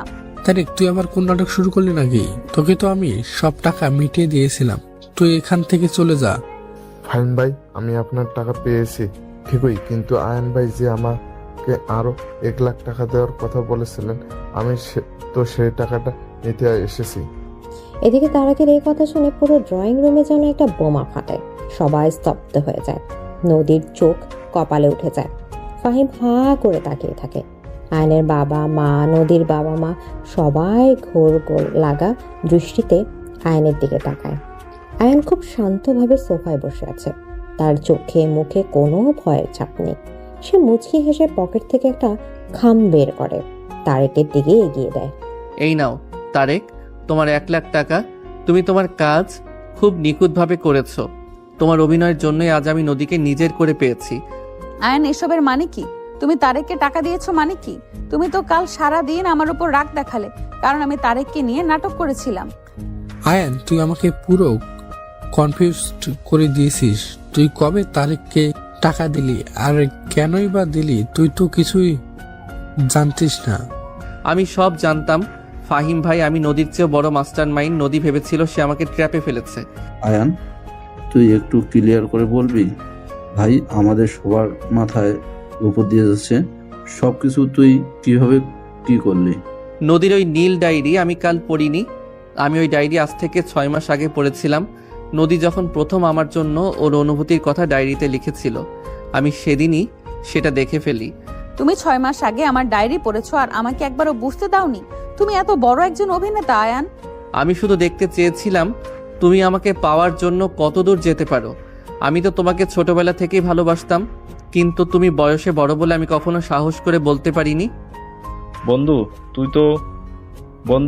তুই এত বড় একটা গেম খেললি আর আমরা তো তোর কাছে বন্ধু হয়েও কিছুই জানতে পারলাম না। তুই একটা সিনিয়স আয়ান। আমরা তো ভাবতাম তুই নদী ভাবিকে জমের মতো ভয় পাস, আর তুই কি না তলে তলে এত বড় একটা প্ল্যান করে বসে আছিস। আমি ইচ্ছাকৃতভাবেই নদীকে ভয় পাওয়ার নাটক করতাম, যাতে নদী নিজের অধিকার খাটিয়ে আমাকে শাসন করে, কারণ ওর ওই শাসনটুকু আমার খুব ভালো লাগতো। কিন্তু তারেককে তুই কিভাবে হাত করলি? আয়ান, আমরা তো তারেককে প্ল্যানের কথা অনেক পরে বলেছিলাম। আমি আপনাদের সব কথা আড়াল থেকে শুনতাম। আপনারা যখন তারেককে 50,000 টাকা দিয়ে বিয়ের আসরে শুধু একটু জেদ করতে বলেছিলেন, আমি তারেকের সাথে আলাদাভাবে দেখা করি। আয়ন ভাই আমাকে আলাদাভাবে ডেকে 1 লাখ টাকা অফার করেন এবং বলেন বিয়ের আসরে এমনভাবে অপমান করতে যেন নদীর বাবা বাধ্য হয়ে আয়ন ভাইয়ের সাথে নদীর বিয়ে দেন। আয়ন বাবা, তুই এত বড় একটা কাজ করলি, শুধু আমাদের একটু বলতে পারতি, আমরা কি তোদের ভালোবাসা মেনে নিতাম না? আব্বা, আমি জানি আপনারা মেনে নিতেন, কিন্তু নদীর মনে একটা সন্দেহ থেকে যেত যে আমি হয়তো ওকে করুণা করে বিয়ে করেছি। আমি চেয়েছিলাম নদী যেন ভাবে সব ওর প্ল্যান অনুযায়ী হয়েছে। আমি তো বুঝাইতে পারছি না আমি আজ হাসবো নাকি কাঁদবো। তোমরা দুই ছেলে মেয়ে মিলে আমাদের পুরো পরিবারকে সিনেমা বানিয়ে ফেললে। কি রে নদী, তুই তো সব সময় আয়ানকে বাচ্চা বলে খেপাতি, এখন দেখ তোর ওই বাচ্চা স্বামী তোর চেয়েও বড় ডন বের হলো। নদী, তুই তো একদম বোকা বনে গেলি। তুই ভাবলি তুই শিকারি, আর এখন দেখলে তুই নিজেই শিকার হয়ে গেছিস। আয়ান, আমরা তোর এই মাস্টার মাইন্ড প্ল্যানের জন্য একটা গ্র্যান্ড পার্টি চাই। তুই আমাদের সবাইকে এত বড় একটা সারপ্রাইজ দিলি। আয়ান বাবা, তুমি সত্যি আমাদের সবাইকে চমকে দিচ্ছ। তোমার এই বুদ্ধির কাছে আমরা সবাই হেরে গেলাম। আমি তো ভাই এখনো ঘোরের মধ্যে আছি। আয়ান ভাই যে এত ঠান্ডা মাথার প্লেয়ার সেটা আমার ধারণার বাইরে ছিল। আয়ন ভাই, আপনি নদী ভাবিকে একদম পারফেক্ট একটা সারপ্রাইজ দিয়েছেন। ভাবি সারা জীবন আপনার এই টুইস্ট মনে রাখবে। ছোট মামু, তুমি আর বড় মামু মিলে আমাদের সবার সাথে গেম খেলছো। আমি কিন্তু তোমাদের সাথে আর কথা বলবো না। যারা মা, তুমি রাগ করো না, আমি তোমাকে অনেকগুলো চকলেট কিনে দেব। আমরা কেউ আর কখনো গেম খেলবো না, সব সত্যি এখন সবার সামনে। এদিকে আয়নের এই অবিশ্বাস্য টুইস্টের পর পুরো পরিবারের সব অভিমান আর কনফিউশন আনন্দস্রোতে পরিণত হয়। সবাই হো হো করে হাসতে শুরু করে। নদীর চোখে তখন এক অদ্ভুত জল। সে বুঝতে পারছে আয়ন তাকে কতটা গভীরভাবে ভালোবাসে। যে ছেলেটা নিজের ভালোবাসাকে প্রকাশ করার জন্য এত বড় একটা ঝুঁকি নিতে পারে, তার কাছে নদীর পুরো জীবনটা একদম সুরক্ষিত। তারেক তার টাকা নিয়ে হাসি মুখে বিদায় নেয়। সবাই মিলে একসাথে বসে দুপুরের খাবার খায়। একটা বড় উৎসবের মতো করে খাবারের আয়োজন করা হয়। আয়ান আর নদী পাশাপাশি বসে থাকে। কেউ কাউকে এক মুহূর্তের জন্য চোখের আড়াল করছে না। খাওয়া দাওয়া এবং আড্ডা শেষে সবাই যার ঘরে ঘরে বিশ্রাম নিতে যায়। আয়ান আর নদী তাদের নিজেদের ঘরে প্রবেশ করে দরজা বন্ধ করে দেয়। আয়ান, তুমি এত বড় একটা চিটার আমি স্বপ্নেও ভাবিনি। তুমি আমাকে এত নিখুঁতভাবে বোকা বানালে, আর কাল সারাদিন আমার উপর যে রাগ দেখালে সেটাও কি নাটক ছিল? কালকের রাগটা পুরোটা নাটক ছিল না নদী। আমি একটু কষ্ট পেয়েছিলাম যে তুমি আমাকে সরাসরি সব বলতে পারতে, কিন্তু পরে ভেবে দেখলাম আমি নিজেও তো তোমাকে সব না জানিয়ে এত বড় একটা প্ল্যান করেছি, তাই তোমাকে মাফ করে দিয়েছিলাম। তুমি একটা আস্ত শয়তান আয়ান। তুমি আমার ইমোশন নিয়ে খেলা করেছো। আমি কাল কত কেঁদেছি শুধু তোমার কাছে ক্ষমা পাওয়ার জন্য। আর সেই কান্নার জন্যই তো কাল রাতে আমরা এত সুন্দর একটা মুহূর্ত কাটাতে পেরেছি। তোমার ওই কান্না না দেখলে কি আমি তোমাকে এত কাছে টেনে নিতাম? তুমি সব দিক থেকেই আমাকে হারিয়ে দিলে আয়ান। আমি ভাবতাম আমি অনেক চালাক, কিন্তু তোমার এই ভালোবাসার ফাঁদে আমি খুব আনন্দেই ধরা পড়েছি। তুমি হেরে যাওনি নদী বউ, তুমি জিতে গেছো। তুমি আমার পুরো মন এবং শরীর দুইটাই জিতে নিয়েছো। এখন আর কোনো লুকোচুরি নেই, শুধু আমরা আর আমাদের ভালোবাসা। এদিকে আয়ান নদীকে কোলে তুলে নিয়ে বিছানায় ফেলে দেয়। নদী হাসতে হাসতে আয়নের গলা জড়িয়ে ধরে আয়ান নদীর ঠোঁটে একটা গভীর এবং উষ্ণ চুমু দেয়। নদীর শরীরের প্রতিটা রোম কূপ জেগে ওঠে। সে আয়নের বুকে নিজের মুখ লুকিয়ে ফেলে। আয়ান আজ আর কোনো ভয় বা সংকোচ ছাড়াই নদীর শাড়ির আঁচল সরিয়ে দেয়। নদীর ফর্সা কাঁধ এবং বুকে আয়নের হাত বিচরণ করতে শুরু করে। ঘরের বাতাস ভারী হয়ে ওঠে। বিকেলের নরম রোদ জানালার ফাঁকা দিয়ে তাদের গায়ে এসে পড়ে।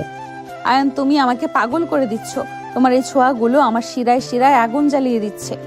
তুমি তো আমার সেই আগুন নদী, যে আগুনে আমি স্বেচ্ছায় পুড়ে ছাই হতে চাই। তোমাকে ছাড়া আমার এই জীবনের কোনো মূল্য নেই। আমাকে আরো শক্ত করে জড়িয়ে ধরো আয়ান। আমাকে তোমার শরীরের সাথে একদম মিশিয়ে নাও, যেন মৃত্যু ছাড়া আমাদের কেউ আলাদা করতে না পারে। আমি তোমাকে কোনো দিন দূরে যেতে দেব না নদী। তুমি আমার সিনিয়র বউ, তুমি আমার প্রথম এবং শেষ ভালোবাসা। এদিকে আয়ান নদীর উন্মুক্ত কোমরে নিজের মুখ গুজে দেয়। নদীর মুখ থেকে অস্পষ্ট একটা শব্দ বেরিয়ে আসে। আয়ানের প্রতিটা স্পর্শ নদীকে ভালোবাসার এক চরম শিখরে নিয়ে যায়। তারা দুজন দুজনের মাঝে পুরোপুরি হারিয়ে যায়।